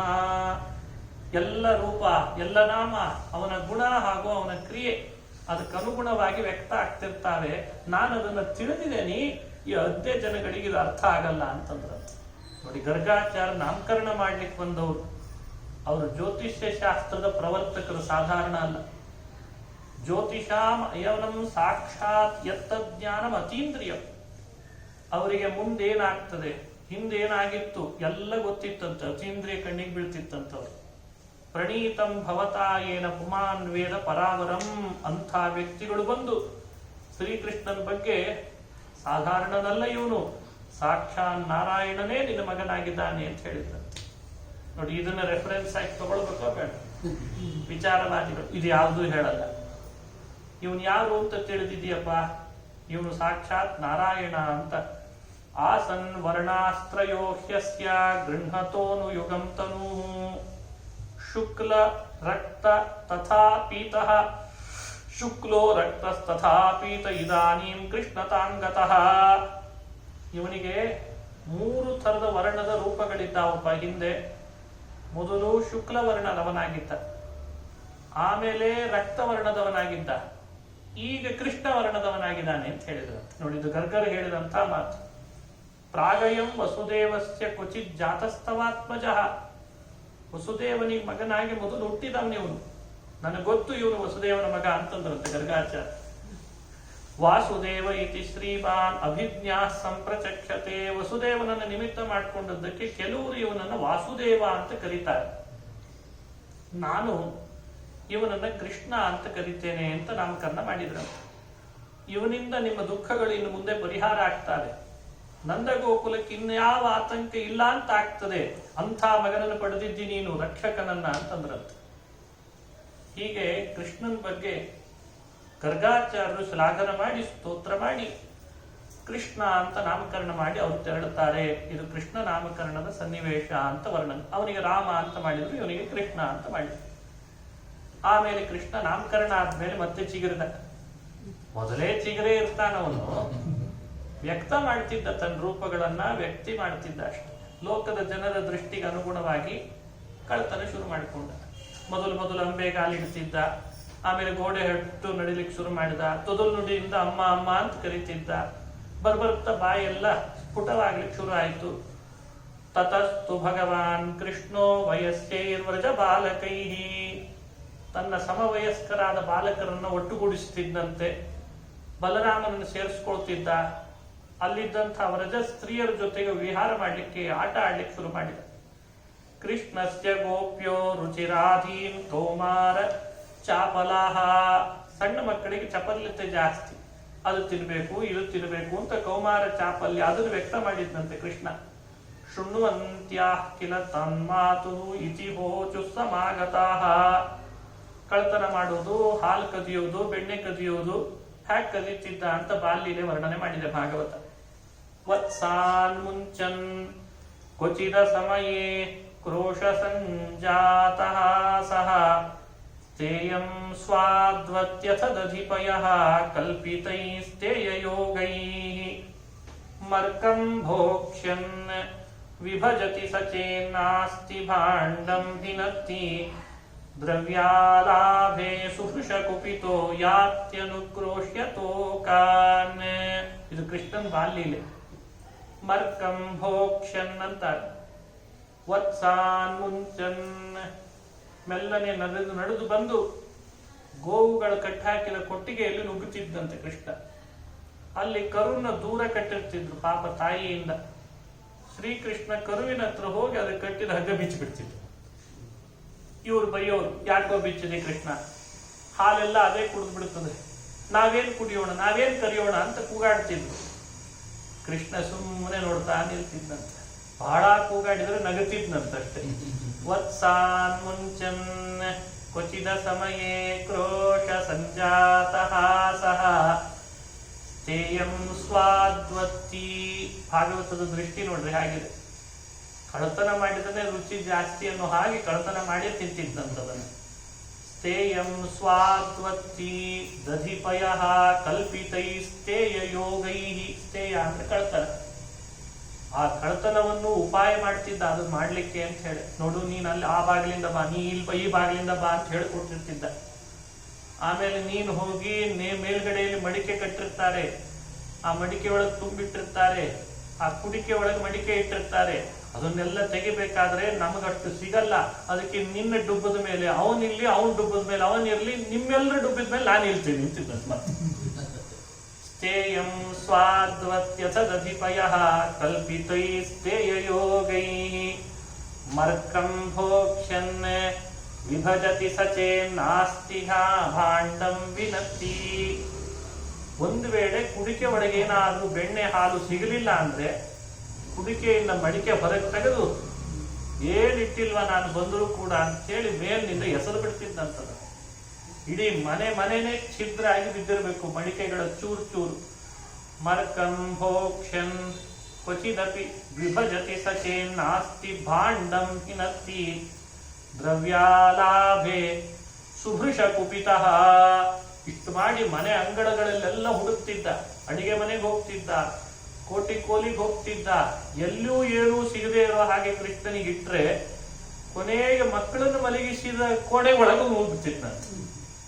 ಇವತ್ತೇನು ಸಿಗದೆ ಇರೋ ಹಾಗೆ ಮಾಡಿದೆಯಲ್ಲ ನನಗೆ, ನೀನು ಮಾಡ್ತೀನಿ ತಡಿ, ನಿನಗೆ ಕೆಲಸ ಜಾಸ್ತಿ ಮಾಡಿಸ್ತೀನಿ ಅಂತ ಮಲಗಿದ ಕೋಣೆ ಒಳಗೆ ನುಗ್ಗಿ ಮಗುವ ತೊಟ್ಲನ್ನು ಜೋರಾಗಿ ತೂಗಿ ಅದನ್ನು ಎಬ್ಬಿಸಿ ಅಳಿಸಿ ಆಮೇಲೆ ಹೊರಗೆ ಹೋಗ್ತಿದ್ದ. ಸುಭೃಷ ಕುಪಿತಃ ಯಾತ್ಯನುಕ್ರೋಶ್ಯ ತೋಕಾನ್. ತೋಕಾನ್ ಅನುಕ್ರೋಶ್ಯ ಯಾತಿ. ಎಲ್ಲ ಬಂದು ಹೇಳ್ತಿದ್ರಂತೆ, ಏನೂ ಸಿಗದೆ ಇರೋ ಹಾಗೆ ಮಾಡಿದ್ರೆ ಯಶೋದೆ ನಿನ್ನ ಮಗ, ನಮ್ಮ ಮಗು ಮಲಗಿದ್ರೆ ಎಬ್ಬಿಸಿ ಅಳಿಸಿ ಹೋಗ್ತಾನಲ್ಲ, ಏನ್ ಮಾಡ್ಬೇಕು ಹೇಳು ಅಂತ ಕೇಳ್ತಿದ್ರ. ಭಾಗವತದಲ್ಲಿ ಅದನ್ನೆಲ್ಲ ಕಣ್ಣಿಗೆ ಕಟ್ಟುವಂತೆ ಹೇಳ್ತಾರೆ. ಹಸ್ತಾಗ್ರಾಹ್ಯೆ ರಚಯತಿ ಸಚೇತ್ ರಚಯತಿ ವಿಧಿಂ ಪೀಠಿಕೋ ಲೂಖಲಾದ್ಯೈಹಿ. ಕೆಲವೊಮ್ಮೆ ಕೈಗೆ ಸಿಗದೆ ಇರುವಂತಹ ಕುಡಿಕೆ ಬಹಳ ಎತ್ತರ ಇದ್ರೆ ಅದಕ್ಕೊಂದು ಪೀಠಿಕೆ ರಚಿಸ್ತಿದ್ದಂತೆ ಭಗವಂತ. ಪೀಠಿಕೆ ಅಂದ್ರೆ ಒರಳು ಕಲ್ಲನ್ನು ತಂದು ಡಬ್ ಹಾಕ್ತಿದ್ದಂತೆ ಅದರ ಕೆಳಗಡೆ. ಅದರ ಮೇಲೊಂದು ಪಾತ್ರೆ, ಅದನ್ನ ಡಬ್ ಹಾಕಿ, ಅದರ ಮೇಲೊಂದು ಪಾತ್ರೆ, ಅದರ ಮೇಲೆ ಒಂದು ಮಿಳ್ಳಿ, ಅದನ್ನ ಡಬ್ ಹಾಕಿ ತಾನು ಮೆಟ್ಲ ಥರ ಮಾಡ್ಕೊಂಡು ಅದನ್ನು ಹಚ್ಚುತ್ತಿದ್ದಂತೆ. ಹಸ್ತಾಗ್ರಾಹ್ಯೆ ರಚಯತಿ ವಿಧಿಂ ಪೀಠಿಕೋ ಲೋಕಲಾದ್ಯೈ ಛಿದ್ರಂ ಹ್ಯಂತರ್ನಿಹಿತ ವಯುನೆ ಶಿಕ್ಯ ಭಾಂಡೇಶು ತದ್ವತ್ ಧ್ವಾಂತಾಗಾರೆ ಧೃತಮಣಿಗಣಂ ಸ್ವಾಂಗಮತ್ತಂ ಅರ್ಥಪ್ರದೀಪಂ ಕಾಲೇ ಗೋಪ್ಯೋ ಯರ್ಹಿ ಗೃಹಕೃತ್ಯೇಷು ಸುವ್ಯಗ್ರಚಿತ್ತಾಃ. ಒಮ್ಮೊಮ್ಮೆ ಕೃಷ್ಣ ಕತ್ತಲು ಕೋಣೆಯಲ್ಲಿ ನುಗ್ಗುತ್ತಿದ್ದಂತೆ. ಅವಳಿಗೇನು ಅಂದ್ರೆ ಕತ್ಲು ಕೋಣೆ ನುಗ್ಗಿದಾನೆ ಏನ್ ಸಿಗಲ್ಲ ಅಂತ. ಕತ್ಲಲ್ಲ, ಆದ್ರೆ ಭಾಗವತ ಹೇಳ್ತದೆ ಕೃಷ್ಣನ ದೇಹದ್ದೇ ಒಂದು ಬೆಳಕು ಬರ್ತಿತ್ತಂತೆ. ಆ ಬೆಳಕಿಗೆ ಯಾವ ಇನ್ನೊಂದು ಬೆಳಕು ಬೇಕಾಗಿಲ್ಲ, ಅಷ್ಟು ಬೆಳಕು ಬಂದ್ರೆ ಎಲ್ಲೆಲ್ಲಿ ಏನೇನಿದೆ ಅಂತ ಕಾಣಿಸ್ತಿದ್ದ. ಸ್ವಾಂಗಂ ಅರ್ಥಪ್ರದೀಪಂ, ಅಲ್ಲಿದ್ದದ್ದನ್ನು ತಗೊಂಡು ಕಳತನ ಮಾಡ್ತಿದ್ದ ಕೃಷ್ಣ. ಅವಳು ಕೇಳಿದ್ದು ಕತ್ಲು ಕೋಣೆಯಲ್ಲಿ ನುಗ್ಗಿದ್ದೆಲ್ಲ ಹ್ಯಾಕ್ ಕಳತನ ಮಾಡಿದೆ ಅಂತ. ಕತ್ಲೇ ಇರ್ಲಿಲ್ಲ, ಬೆಳಕೇ ಇತ್ತಲ್ಲ ಅಂತಿದ್ದಂತೆ ಕೃಷ್ಣ. ನಾನು ಹೋದಲ್ಲಿ ಬೆಳಕು, ನಾನಿಲ್ಲ ಅಂದ್ರೆ ಕತ್ಲಷ್ಟೇ. ನೋಡ್ರಿ ಎಂಥ ಮಹಿಮೆ. ಗೋಪ್ಯೋ ಯರ್ಹಿ ಗೃಹ ಕೃತ್ಯೇಷು ಸುವ್ಯಗ್ರ ಚಿತ್ತಾಃ ಏವಂ ಧಾರ್ಷ್ಟ್ಯಾತ್ ವಿಶತಿ ಕುರುತೆ ಮೇಹನಾದೀನಿ ವಾಸ್ತೌ ತೇಯೋಪಾಯೈರ್ ವಿರಚಿತ ಕೃತಿಃ ಸುಪ್ರತೀಕೋ ಯಥಾಸ್ತೆ ಇತ್ತಂ ಸ್ತ್ರೀಭಿಃ ಸಭಯನಯನ ಶ್ರೀಮುಖಾ ಲೋಕಿನೀಭಿಃ ವ್ಯಾಖ್ಯಾತಾರ್ಥ ಪ್ರಹಸಿತ ಮುಖಿ ನಹ್ಯುಪಾಲಬ್ಧುಮೈಚ್ಛತ್. ಇಂಥ ಕೃಷ್ಣನ ಚರಿತ್ರೆ ಬಹಳ ಅದ್ಭುತವಾದದ್ದು, ಬಾಲ್ಯಲೀಲೆಗಳು. ಇದನ್ನು ಉಳಿದವರೆಲ್ಲ ಬೆಳೆಸಿದರು, ದಾಸರು, ಕವಿಗಳು, ಆಮೇಲೆ ಬಂದವರೆಲ್ಲ ಇದನ್ನೇ ಅವರವ್ರ ತಮ್ಮ ದೃಷ್ಟಿಗೆ ಹೇಗೆ ಆಗ್ಬೇಕೋ ಕೃಷ್ಣನ ಚರಿತ್ರೆ ಬಾಲ್ಯಲೀಲೆಗಳಲ್ಲಿ ಬೆಣ್ಣೆ ಕದ್ದ, ಹಾಲು ಕದ್ದ, ಮೊಸರು ಕದ್ದ, ಗೋಪಿಕೆಯನ್ನು ಛೇದಿಸಿದ, ಅವಳಿಂದ ಇವನು ಅವಳಿಗೆ ಅಂತೆಲ್ಲ ವಿಸ್ತಾರವಾಗಿ ವರ್ಣಿಸ್ತಾರೆ. ಆದ್ರೆ ಭಾಗವತದಲ್ಲಿ ಮಾತ್ರ ಕೃಷ್ಣನ ಚರಿತ್ರೆ ಬಂದಿರೋದು ಕೇವಲ ಬಾಲ್ಯಲೀಲೆಗಳಿಗೆ 4 ಶ್ಲೋಕ. ಇಷ್ಟೋ ತನಕ ಓದಿದ್ದಿಟ್ಟು ಕೃಷ್ಣನ ಚರಿತ್ರೆ ಹೀಗೆ ವರ್ಣಿಸಿದ್ದಾರೆ. ಸಾ ಗೃಹೀತ್ವಾ ಕರೆ ಕೃಷ್ಣಮುಪಾಲಭ್ಯೆ ಹಿತೈಷಿಣಿ. ಒಮ್ಮೆ ಶ್ರೀಕೃಷ್ಣ ಹೀಗೆ ತನ್ನ ಲೀಲೆ ತೋರಿಸ್ತಿರುವಾಗ ಶ್ರೀಕೃಷ್ಣ ಬೆಣ್ಣೆ ಕದೀತಾನೆ, ಹಾಲು ಕದೀತಾನೆ ಅಂತ ದೂರ ಹೇಳ್ತಾ ಇದ್ರು. ಎಲ್ಲರೂ ನನ್ನ ಬಗ್ಗೆ ದೂರ ಹೇಳ್ತಾರೆ. ನಮ್ಮ ಅಮ್ಮನಿಗೆ ಹೋಗಿ ಹಾಲು ಕುಡಿತೇನೆ, ಮೊಸರು ತಿಂತೇನೆ, ಬೆಣ್ಣೆ ತಿಂತೇನೆ ಅಂತ ಮಣ್ಣು ತಿಂದು ಬಿಡ್ತೀನಿ. ಮಣ್ಣು ತಿಂದ್ಬಿಟ್ಟು ಮಣ್ಣು ತಿಂದು ಕೂಡಲೇ ಬಲರಾಮ ಓಡಿ ಹೋದ. ಅಮ್ಮ, ಕೃಷ್ಣ ಮಣ್ಣು ತಿಂದಿದ್ದಾನೆ, ಬೆಣ್ಣೆ ತಿನ್ಲಿಲ್ಲ, ಇವತ್ತು ಮಣ್ಣು ತಿಂದ ಅಂತ ಹೇಳಿ. ನೀನು ಆ ಮಣ್ಣು ಬೆಣ್ಣೆ ತಿಂದ್ರೆ ಬೆಣ್ಣೆ ತಿಂದು ಯಾಕೆ ಅಂತ ಬೈತೀರಿ, ಮಣ್ಣು ತಿಂದಿದ್ದೀನಿ. ಆವಾಗ ಪಾಪ ಯಶೋದೆ ಎಲ್ಲಿ ನನ್ನ ಕಂದನಿಗೇನಾಯ್ತೋ ಏನೋ ಅಂತ ಬಂದು, ಯಾಕೆ ತಿಂದ್ಯೋ ಮಣ್ಣನ್ನ, ಮಣ್ಣು ತಿಂತಾರೇನೋ ಕೃಷ್ಣ, ತೆಗಿ ನೋಡೋಣ ಬಾಯಿ ಅಂತ ಹೇಳ್ತಿದ್ದಾಳೆ. ಕೃಷ್ಣ ಉವಾಚ. ಕೃಷ್ಣ ಅಂತಾನೆ. ಆ ಪುಟ್ಟ ಬಾಲಕ ಕಣ್ಣರಳಿಸಿ ತೊದಲ್ನುಡಿಯಲ್ಲಿ ಯಶೋದೆಗೆ ಹೇಳ್ತಾನೆ, ಅಮ್ಮ ನಾಹಂ ಭಕ್ಷಿತವಾನಂಬ ಸರ್ವೇ ಮಿಥ್ಯಾಭಿಶಂಸಿನಃ ಯದಿ ಸತ್ಯಂ ಗಿರಸ್ತರ್ಹಿ ಸಮಕ್ಷಂ ಪಶ್ಯ ಮೇ ಮುಖಂ. ಅಮ್ಮ, ನಾ ಮಣ್ಣು ತಿಂದಿಲ್ಲ, ಎಲ್ಲ ಸುಳ್ಳು ಹೇಳ್ತಾರವರೆಲ್ಲ ಅಂತ. ಸುಳ್ಳು ಹೇಳ್ತಾರವರು. ಹಾಗಾದ್ರೆ ನೋಡ್ಬೇಕಂದ್ರೆ ನಾನು ಸುಳ್ಳು ಹೇಳಲ್ಲ, ನಾನು ಬಾಯಿ ತೆಗೆದು ನೋಡು ಅಂತ ತೋರಿಸಿದ. ಯದ್ದೇವಂ ತರ್ಹಿ ವ್ಯಾದೇಹಿ ಯುಕ್ತಸ್ಸ ಭಗವಾನ್ ಹರಿಹಿ. ಹಾಗಾದ್ರೆ ಬಾಯಿ ತೆಗೆದು ತೋರಿಸು, ನೋಡೇ ಬಿಡ್ತೀನಿ ಅಂತಂದು. ಆ ಬಾಯಿ ತೆಗಿತಾನೆ. ಸಾ ತತ್ರ ದದೃಶೇ ವಿಶ್ವಂ ಜಗತ್ ಸ್ಥಾಸ್ನು ಚ ಖಂ ದಿಶಃ ಸಾದ್ರಿ ದ್ವೀಪಾಬ್ಧಿ ಭೂಗೋಲಂ ವಾಯವಿ ಅಗ್ನಿ ಇಂದು ತಾರಕಂ. ವಾಯು, ಅಗ್ನಿ, ಇಂದು, ತಾರಕ ಅಂದ್ರೆ ನಕ್ಷತ್ರ, ಅಗ್ನಿ ಅಂದ್ರೆ ಬೆಟ್ಟಗಳು, ಅಬ್ಧಿ ಅಂದ್ರೆ ಸಮುದ್ರ. ಇಡೀ ಜಗತ್ತನ್ನು ಹಿಂದೆ ಆಕಳಿಸಿದಾಗ ಏನೆಲ್ಲ ತೋರಿಸಿದ್ದ, ಮಣುತಿಂದೆಲ್ಲ ತೋರಿಸೋದಾಗಲೂ ಅದನ್ನೇ ತೋರಿಸಿದ್ದಂತ. ಇದು 2ನೇ ಬಾರಿ ಭಗವಂತ ತೋರಿಸಿದ ವಿಶ್ವರೂಪ. ಏ ತದ್ವಿಚಿತ್ರಂ ಸಹಜೀವ ಕಾಲ ಸ್ವಭಾವ ಕರ್ಮಾಶಯ ಲಿಂಗ ಭೇದಂ ಸೂನೋಸ್ತನೋ ವೀಕ್ಷ್ಯ ವಿದಾರಿತಾಸ್ತೆ ವ್ರಜಂ ಸಹಾತ್ಮಾನಮವಾಪ ಶಂಕಾ. ಇದನ್ನ ಗಮನಿಸಿ ಅವಳು ಬಹಳ ಆಶ್ಚರ್ಯಪಟ್ಬಿಟ್ಲಂತೆ, ಇದೇನಿದು ಅಂತ. ಆವಾಗ ಕೃಷ್ಣ ಪುನಃ ಬಾಯಿ ಮುಚ್ಚಿದ. ಬಾಯಿ ಮುಚ್ಚಿದಿರ್ಲಿಕ್ಕೇನೆ ಆ ಕೃಷ್ಣನ ಬಾಯಿ ಮುಚ್ಚಿದ ಕೂಡಲೇ ಅವಳಿಗೆ ಮಾಯೆ ಪ್ರವೇಶ ಆಗ್ತಾ ಇತ್ತು. ಅಯ್ಯೋ ಇದು ನನ್ನ ಮಗು ಅಂತ ಅಭಿಮಾನ ಬರ್ತಿತ್ತ. ಹೀಗೆ ಕೃಷ್ಣ ಪರಮಾತ್ಮ ತನ್ನ ಚರಿತ್ರೆಗಳನ್ನು ತೋರಿಸ್ತಾ ಇದ್ದ ಅಂತ ವರ್ಣನೆ ಮಾಡ್ತದೆ. 2 ಬಾರಿ, ಒಂದು ಆಕಳಿಸುವಾಗಿ ಬಾಯಿ ತೆಗೆದದ್ದು, ಇನ್ನೊಂದು ಮಣ್ಣು ತಿಂದಿ ಹಾಕೋ ಕೃಷ್ಣ ಅಂತ ಕೇಳಿದಾಗ ಬಾಯಿ ತೆಗೆದು ಬ್ರಹ್ಮಾಂಡ ತೋರಿಸಿತ್ತು. ಈ ಚರಿತ್ರೆ ನೋಡಿ ಆದ್ರೂ ಕೃಷ್ಣ ಪರಮಾತ್ಮ ಸಾಕ್ಷಾತ್ ಪರಬ್ರಹ್ಮ ಅಂತ ಅನುಸಂಧಾನ ಮಾಡ್ರಿ ಅಂತಂತಾರೆ. ಈಗ ನಂದ ಕಿಮಕರು ಇಂಥ ಚರಿತ್ರೆ ಹೇಳ್ತಿರುವಾಗ ರಾಜ ಕೇಳಿದ ಶುಕಮುನಿಗಳನ್ನು, ಸಾಕ್ಷಾತ್ ಪರಬ್ರಹ್ಮನನ್ನ ಮಗನನ್ನಾಗಿ ಪಡೆದ್ನಲ್ಲ ನಂದಗೋಪ, ಏನ್ ತಪಸ್ ಮಾಡಿದ್ದ ಅವನು? ಯಶೋದೆ ಏನ್ ತಪಸ್ ಮಾಡಿದ್ಲು? ಏನವ್ರ ಹಿಂದಿನ ಪುಣ್ಯ ಅಂತ ಕೇಳಿದ. ಶ್ರೀ ಶುಕ ಉವಾಚ ದ್ರೋಣೋ ವಸೂನಾಂ ಪ್ರವರೋ ಧರಯಾ ಸಹಭಾರ್ಯಯ. ಈ ನಂದಗೋಪ ಇದ್ದಾನಲ್ಲ, ಇವನು ದ್ರೋಣ ಅಂತ ಒಬ್ಬ ವಸು, 8 ವಸುಗಳಲ್ಲಿ ಒಬ್ಬ. ಧರ ಅಂತ ಅವನ ಹೆಂಡತಿ, ಅವಳೇ ಭೂಮಿಯ ಮೇಲೆ ಯಶೋದೆಯಾಗಿ ಬಂದಿದ್ದಾಳೆ. ನಂದಗೋಪನಾಗಿ ದ್ರೋಣ ಹುಟ್ಟಿದಾಳೆ. ಅವರು ಬ್ರಹ್ಮನನ್ನು ಕುರಿತು ಪ್ರಾರ್ಥನೆ ಮಾಡಿ ಭಗವಂತನನ್ನ ಮಗನನ್ನಾಗಿ ಪಡಿಬೇಕು ಅಂತ ಆಸೆ ಪಟ್ಟರು. ಆ ತಪಸ್ಸಿಗೆ ಪರಮಾತ್ಮ ಮೆಚ್ಚಿ ಅನುಗ್ರಹಿಸ್ತಾ ಇದ್ದಾನಪ್ಪ. ತಥೋ ಭಕ್ತಿರ್ ಭಗವತಿ ಪುತ್ರೀಭೂತೆ ಜನಾರ್ದನೆ ದಂಪತ್ಯೋರ್ದಿತರಾಮಾಸೀತ್ ಗೋಪಗೋಪೀಷು ಭಾರತ ಅಂತ. ಆದ್ರಿಂದಲೇ ಅವರಿಗೆ ಅತ್ಯಂತ ಭಕ್ತಿ ಭಗವಂತನ ವಿಷಯದಲ್ಲಿ. ಭಗವಂತ ಅವರಿಗೆ ಮಗನಾಗಿ ಬಂದ. ಹೀಗೆ ಕೃಷ್ಣಾವತಾರದ ಚರಿತ್ರೆಯನ್ನು ವರ್ಣಿಸ್ತಾ ಬರ್ತಿದ್ದಾರೆ. ಇದಾದ ಮೇಲೆ ಇನ್ನೊಂದು ಘಟನೆಯನ್ನು ಹೇಳ್ತಾರೆ. ಮನೆಯಲ್ಲಿ ಕಳ್ತನ ಮಾಡ್ತಿದ್ದ ಕೃಷ್ಣನನ್ನ ಇವತ್ತು ಮಾತ್ರ ಅವನನ್ನು ಹಿಡಿದು ಏನಾದ್ರೂ ಮಾಡಿ ಕಟ್ಟಿ ಹಾಕಬೇಕು ಅನ್ನೋ ಸ್ಥಿತಿ ಬಂತಂತೆ ಯಶೋದೆಗೊಮ್ಮೆ. ಕಾರಣ ಇಷ್ಟೇ, ಮನೆಗೆ ಬಂದ ಕೃಷ್ಣ, ಯಶೋದೆ ಮನೆ ಕೆಲಸ ಮಾಡ್ತಾ ಇದ್ದು ಊರು ಹೊರಗೆಲ್ಲ ಓಡಾಡ್ಕೊಂಡು ಬಂದ. ನನ್ನ ಕೂಸು ಬಂತಲ್ಲ ಅಂತ ಯಶೋದೆ ಸೆರಗಿನಿಂದ ಅವನ ಮಣ್ಣೆಲ್ಲ ಒರೆಸಿ ಮೈ ತುಂಬ ಕೆಸರು ಅಂಟಿಸ್ಕೊಂಡೇ ಬರ್ತಿದ್ನಂತ. ಎಲ್ಲ ಒರೆಸಿ ತೊಳೆದು ಸ್ವಚ್ಛ ಮಾಡಿ ತೊಡೆ ಮೇಲೆ ಮಲಗಿಸ್ಕೊಂಡು ಸ್ತನ್ಯಪಾನ ಮಾಡಿಸ್ತಾ ಇದ್ದಾಳೆ. ಸ್ತನ್ಯಪಾನ ಮಾಡಿಸುವಾಗ ನೆನಪಾಯ್ತಂತೆ, ಅರೇ ಒಲೆ ಮೇಲೆ ಹಾಲಿಟ್ಟಿದ್ನಲ್ಲ ಅಂತ. ನೋಡಿ ಹಿಂಗಾಗ್ತದೆ, ಒಲೆ ಮೇಲೆ ಹಾಲಿಟ್ಟಿದ್ನಲ್ಲ ಏನಾಗ್ಬಿಡ್ತದೋ. ಆ ಹಾಲಿನ ಮೇಲಿರೋ ಲೋಭದಿಂದ ಕೃಷ್ಣನಿಗೆ ಸ್ತನ್ಯಪಾನ ಮಾಡಿಸೋದನ್ನು ಅರ್ಧಕ್ಕೆ ನಿಲ್ಲಿಸಿ ಹೋದ್ಲಂತ. ಆಗ ಕೃಷ್ಣ ಸಿಟ್ಟಾದ, ನನಗಿಂತ ನಿನ್ಗೆ ಆ ಹಾಲೇ ಹೆಚ್ಚಾಯ್ತಲ್ಲ ಅಂತ. ಕೈಯಲ್ಲಿ ಒಂದು ಸಣ್ಣ ಕಲ್ಲು ತಗೊಂಡ, ಯಾವ ಹಾಲು ಇಳಿಸ್ಲಿಕ್ಕೆ ಹೋಗ್ತಿದ್ದಾಳಲ್ಲ ಅದು ಉಕ್ಲಿಕ್ಕಾಗಿದೆ, ಆ ಪಾತ್ರೆಗೆ ಗುರಿ ಇಟ್ಟು ಹೊಡೆದ್ನಂತ. ಅದು ಮಣ್ಣಿನ ಪಾತ್ರೆ. ಗುರಿ ಇಟ್ಟು ಕೃಷ್ಣನಿಗೆ ಏಟಿಗೆ ಅದು ಛಿದ್ರ ಆಗಿ ಕೆಳಗೆ ಬಿದ್ದು ಹಾಲೆಲ್ಲ ಉಕ್ಕೋಯ್ತು. ಇಷ್ಟೇ ಅಲ್ಲದೇನೆ ಇನ್ನೊಂದೆಡೆಯಲ್ಲಿ ಮೊಸರಿಟ್ಟಿದ್ದು ಕಡಿಬೇಕು ಅಂತ ಕಡಿಲಿಕ್ಕಿಟ್ಟ ಮೊಸರು ಹಾಕಿದ ಪಾತ್ರೆಯನ್ನು ಛಿದ್ರ ಮಾಡಿದ. ಅದನ್ನು ಬಳಿಯಿಂದ ಅದನ್ನು ಸರಿಪಡಿಸೋ ಅಷ್ಟರಲ್ಲಿ ಬೆಣ್ಣೆಗೆ ಒಡೆದ. ಅಂತೂ ಇಡೀ ಮನೆಗೆ ಹಾಲು ಮೊಸರು ಬೆಣ್ಣೆ ಚೆಲ್ಲಿಬಿಟ್ಟು. ಲೋಭ ನಿನಗೆ ಜಾಸ್ತಿ ಆಗಿದೆ ಅಂತ ಕೃಷ್ಣ. ಮಾಡ್ತೇನೆ ಕೃಷ್ಣ ನಿನ್ನ ತಡಿ ಅಂತ ಹೇಳಿ ಅವನನ್ನು ಅಟ್ಟಿಸ್ಕೊಂಡು ಬದ್ಲು. ಬಾ ಅಂದ, ಬಾ ಎಷ್ಟೊತ್ತು ತನಕ ಬರ್ತಿ ಬಾ. ತಾಂ ಸ್ತನ್ಯ ಕಾಮ ಆಸಾಧ್ಯ ಮಥ್ರಂತೀಂ ಜನನೀಂ ಹರಿಹಿ. ಮಥನ ಬಿಟ್ಲು, ಹಾಲು ಉಕ್ಕಿ ಹೋಯ್ತು, ಕೆಳಗೆ ಚೆಲ್ಲಿಬಿಡ್ತು. ಅದನ್ನ ಸಾರಿಸೋದು ಬಿಟ್ಲು. ಶ್ರೀಕೃಷ್ಣನನ್ನ ಎಲ್ಲಾದ್ರೂ ಮಾಡಿ ಹಿಡಿಬೇಕು, ಏನಾದ್ರೂ ಮಾಡಿ ಅಂತ ಹೊರಟ್ಲು. ಆ ಭಗವಂತನನ್ನು ಹಿಡಿಲಿಕ್ಕೆ ಹೊರಟಂತ ಯಶೋದೆಗೆ ಕೃಷ್ಣ ಸಿಕ್ಕ ಅನ್ನೋಷ್ಟರಲ್ಲಿ ಭಗವಂತ ಮುಂದೆ ಓಡ್ತಿದ್ದಂತೆ. ಕೃಷ್ಣ ಏನು ಮಾಡಬೇಕು? ಅನ್ವಂಚಮಾನ ಜನನೀ ಬೃಹಚ್ಛಲ ಶ್ರೋಣಿ ಭರಾಕ್ರಾಂತ ಗತಿ ಸುಮಧ್ಯಮ ಜವೇನ ವಿಭ್ರಂಶಿತ ಕೇಶ ಬಂಧನಚ್ಯುತ ಪ್ರಸೂನಾನುಗತಿ ಪರಾಮೃಶತ್.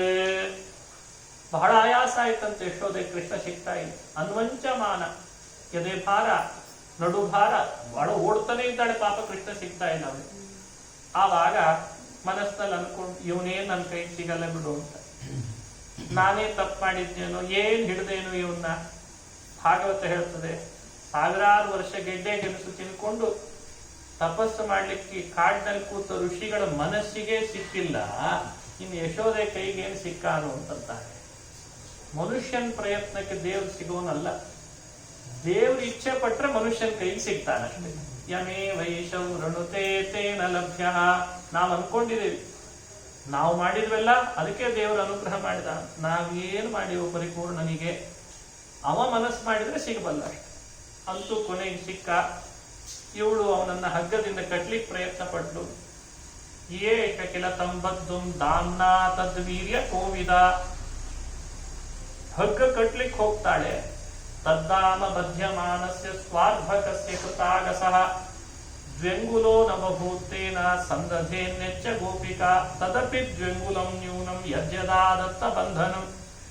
ಯಾವ ಹಗ್ಗ ತೆಗಿತಾಳೆ ಅದು 2 ಅಂಗುಲ ಕಡಿಮೆ ಆಗ್ತದೆ, ಮತ್ತೊಂದು ಹಗ್ಗ ತೆಗಿತಾಳೆ ಅದು 2 ಅಂಗುಲ ಕಡಿಮೆ ಆಗ್ತಾ ಇದೆ, ಗಂಟು ಕಟ್ಲಿಕ್ಕೆ ಆಗ್ತಾ ಇದೆ. ಇನ್ನೊಂದು ಜೋಡಿಸ್ತಾಳೆ, ಗಂಟು ಕಟ್ತಾಳೆ, ಮತ್ತೆ ಟೊಂಕಕ್ಕೆ ಅಂತ ಹಾಕ್ತಾಳೆ, ಕಟ್ಲಿಕ್ಕೆ ಹೋಗ್ತಾಳೆ, ಅದು ಆಗ್ತಾ ಇದೆ. ಕೊನೆಗೆ ಸಾಕಾಗಿ ಕಟ್ಲಿಕ್ಕೆ ಆಗಲ್ಲೇನೋ ಇನ್ನು ಅಂತ ಬಳಲಿ ಬೆಂಡ ಆದ್ರೆ ಕೃಷ್ಣನೇ ಎಳೆದು ತಾನೇ ಒಂದು ಹಗ್ಗವನ್ನ, ಒಂದು ಕರುವಿ ಕಟ್ಟುವಷ್ಟು ಅಳತೆ ಇರುವ ಹಗ್ಗವನ್ನ ಟೊಂಕಕ್ಕೆ ಬಿಗಿದು ಕಟ್ಟಿ ಗಂಟಾಕಿ ಉಳಿಸಿಕೊಟ್ಟಂತೆ. ತಗೋ ಈಗ ತಗೋ ಅಂತಂದ.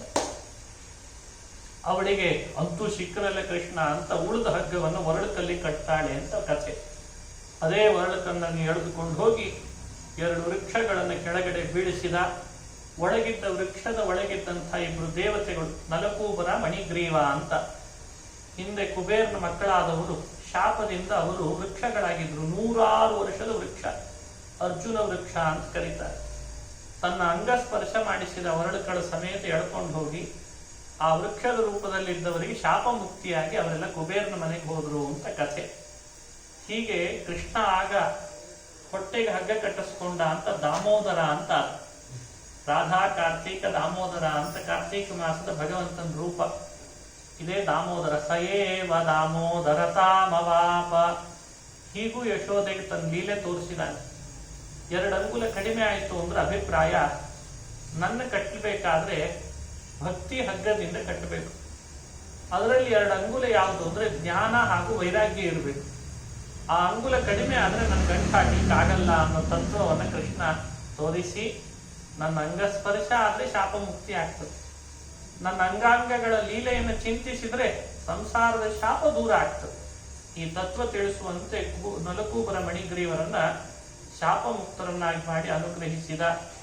ಆ ನಲಕೂಬರ ಮಣಿಗ್ರೀವರು ಕೃಷ್ಣನನ್ನು ಸ್ತುತಿಸ್ತಾರೆ. ಶಾಪ ಮುಕ್ತಿ ಮಾಡಿದ್ನಲ್ಲ ಅಂತ ಕಣ್ತುಂಬ ಆನಂದ ಬಾಷ್ಪ ಸುರಿಸಿ ಅವರು ಮಾಡಿದ ಸ್ತೋತ್ರ ಭಾಗವತದ 10ಮ ಸ್ಕಂಧದಲ್ಲಿ ಅದು ಒಂದು ಪ್ರಸಿದ್ಧ. ಅದನ್ನು ಹೇಳ್ಕೊಳ್ಬೇಕು, ಎಷ್ಟು ಅರ್ಥಗರ್ಭಿತವಾಗಿದೆ ಅದನ್ನು ವರ್ಣನೆ ಮಾಡ್ತಾರೆ. ವಾಣಿ ಗುಣಾನುಕಥನೆ ಶ್ರವಣೌ ಕಥಾಯ ಹಸ್ತೌ ಚ ಕರ್ಮ ಸುಮನಸ್ತವ ಪಾದಯೋರ್ನೌ ಸ್ಮೃತ್ಯಾಂ ಶಿರಃ ತವ ಸುರ ಪ್ರವರ ಪ್ರಣಾಮೆ ದೃಷ್ಟಿ ಸತಾಂ ದರ್ಶನೇಸ್ತು ಭವತ್ತನೂನಾ. ಹೇ ಕೃಷ್ಣ, ಶಾಪ ಮುಕ್ತಿ ಮಾಡಿದಿ, ಶಾಪದಿಂದ ಮೋಚನೆ ಮಾಡಿಸಿದಿ ನಮಗೆ. ಇನ್ಮೇಲಿಂದ ನಾವು ಮತ್ತೆ ಶಾಪಗ್ರಸ್ತರಾಗಬಾರದು. ಹಾಗಾಗಿ ನಮ್ಮ ಮಾತು ನಿನ್ನ ಗುಣಕಥನ ಯಾವಾಗಲೂ ಮಾಡುವಂತಾಗಲಿ, ಕಿವಿಗಳು ನಿನ್ನ ಕಥೆಯಲ್ಲಿ ಯಾವಾಗಲೂ ಆಸಕ್ತ ಆಗಲಿ, ಕೈಗಳು ನಿನ್ನ ಪೂಜೆ ಮಾಡುವಂತಾಗಲಿ. ವಾಣಿ ಗುಣಾನುಕಥನೆ ಶ್ರವಣೌ ಕಥಾಯ ಹಸ್ತೌ ಚ ಕರ್ಮಸು ಮನಃ ತವ ಪಾದಯೋರ್ನಃ. ಮನಸ್ಸು ನಿನ್ನ ಪಾದಗಳಲ್ಲಿ ಯಾವಾಗಲೂ ರಥವಾಗಲಿ. ಸ್ಮೃತ್ಯಾಂ ಶಿರಃ, ಈ ತಲೆ ಸದಾ ನಿನ್ನ ಸ್ಮರಣೆ ಮಾಡುವಂತಾಗಲಿ. ದೃಷ್ಟಿ, ಕಣ್ಣು ನಿನ್ನ ಭಕ್ತರ ದರ್ಶನ ಯಾವಾಗಲೂ ಮಾಡುವಂತಾಗಲಿ. ಎಲ್ಲ ಇಂದ್ರಿಯಗಳು ನಿನ್ನ ಭಕ್ತರ ಪೂಜೆಗೆ ಅಂತ ಮೀಸಲಾಗಿ ಬಿಟ್ರೆ ನಮ್ಮಿಂದ ತಪ್ಪೇ ನಡೆಯಲ್ಲ. ನಮಗೆ ಆಮೇಲೆ ಮತ್ತೆ ನಾರದರ ಶಾಪದಂತಹ ಶಾಪನೂ ಬರಲ್ಲ. ಹಾಗಾಗಿ ಇಷ್ಟನ್ನ ನೀನು ಅನುಗ್ರಹಿಸು ಅಂತ ನಲಕೂಬರ ಮಣಿಗ್ರೀವರು ಪ್ರಾರ್ಥಿಸಿದರು ಭಾಗವತ ಹೇಳುವಂತೆ. ಹಾಗಾಗಿ ನಾವು ಅದೇ ಪ್ರಾರ್ಥನೆ ಸಲ್ಲಿಸಬೇಕು ಭಗವಂತನಲ್ಲಿ. ಮಾತಾಡಿದ್ರೆ ದೇವರ ಗುಣಗಳನ್ನ ಹೇಳುವಂತಾಗಬೇಕು. ನಮ್ಮ ಕಿವಿಗಳು ಅವನ ಕಥೆ ಶ್ರವಣ ಮಾಡುವಂತಾಗಬೇಕು, ಕೈಗಳು ಅವನ ಪೂಜೆ ಮಾಡುವಂತಾಗಬೇಕು. ಆಗ ಎಲ್ಲ ನಮ್ಮ ಇಂದ್ರಿಯಗಳು ದೇವರ ಪೂಜಾ ರೂಪವಾಯಿತು, ಅದರಲ್ಲಿ ತೊಡಗಿಸ್ಕೊಳ್ತು ಅಂದ್ರೆ ಸಾರ್ಥಕ ಆಗ್ತದೆ. ಈ ತತ್ವವನ್ನು ಭಾಗವತ ವ್ಯಾಖ್ಯಾನ ಮಾಡುತ್ತದೆ. ಇಷ್ಟಾದ ಮೇಲೆ ನಲಕೂಬರ ಮಣಿಗ್ರೀವರ ಮುಕ್ತಿಯನ್ನು ತಿಳಿಸಿ ಇದೇ ಭಾಗವತದಲ್ಲಿ ಇನ್ನು ಕೆಲವು ಅಸುರರನ್ನ ಕಳಿಸ್ಕೊಡ್ತಾನೆ ಕಂಸ. ಅವರನ್ನೆಲ್ಲ ಕೊಲ್ತಾನೆ. ಬಕಾಸುರ ಬಹಳ ದುಷ್ಟ ಬಕಾಸುರ, ಅವನನ್ನು ಸಂಹರಿಸ್ತಾನೆ. ಆಮೇಲೆ ಇನ್ನೊಬ್ಬ ಬಂದಿದ್ದ ಧೇನುಕ ಅಂತ, ಅವನನ್ನು ಕೊಲ್ತಾನೆ ಕೃಷ್ಣ. ಅವನನ್ನು ಬಲರಾಮನ ಮೂಲಕವಾಗಿ ಸಂಹಾರ ಮಾಡಿಸ್ತಾನೆ. ಉಗ್ರಾಸುರ ಅಂತ ಹೀಗೆ ಕೇಶಿ ಅರಿಷ್ಟ ಯಾವ್ಯಾವ ಅಸುರರ ಸಂಹಾರ ಕೃಷ್ಣ ಮಾಡಿದ ಅಂತ ಕಥೆ ಅವನ್ನೆಲ್ಲ ಸ್ಮರಣೆಗೆ ತಂದುಕೊಂಡ್ರೆ ನಮಗೆ ಯಾವ ಅರಿಷ್ಟ ಆಗಲ್ಲ. ಯಾವ್ಯಾವ ಭಕ್ತರಿಗೆ ಕೃಷ್ಣ ಅನುಗ್ರಹಿಸ್ತಿದ್ದ ಅಂತ ಕಥೆ ಕೇಳ್ತೇವೆ, ಅದನ್ನು ಕೇಳಿದ್ರೆ ನಮ್ಮ ಇಷ್ಟಗಳೆಲ್ಲ ಪೂರ್ಣ ಆಗ್ತಾವಂತೆ. ಆ ನಿಟ್ಟಿನಲ್ಲಿ ಭಾಗವತ ಅದನ್ನು ವಿಸ್ತಾರ ಮಾಡ್ತದೆ. ಮತ್ತೆ ನಾಳೆ ದಿವಸ ಮುಂದುವರೆದ ಕಥೆಯನ್ನು ನೋಡೋಣ. ಶ್ರೀಕೃಷ್ಣ ಅರ್ಪಣಮಸ್ತು. ಹರಯೇ ನಮಃ. ಸ್ವಸ್ತಿ ಪ್ರಜಾಭ್ಯ ಪರಿಪಾಲಯಂತಾಂ ನ್ಯಾಯೇನ ಮಾರ್ಗೇಣ ಮಹಿಂ ಮಹಿಷಾಃ ಗೋಬ್ರಾಹ್ಮಣೇಭ್ಯಃ ಶುಭಮಸ್ತು ನಿತ್ಯಂ. ಲೋಕಾಃ ಸಮಸ್ತಾಃ ಸುಖಿನೋ ಭವಂತು. ಕಾಲೇ ವರ್ಷತು ಪರ್ಜನ್ಯಃ. ಪೃಥಿವೀ ಸಸ್ಯಶಾಲಿನಿ.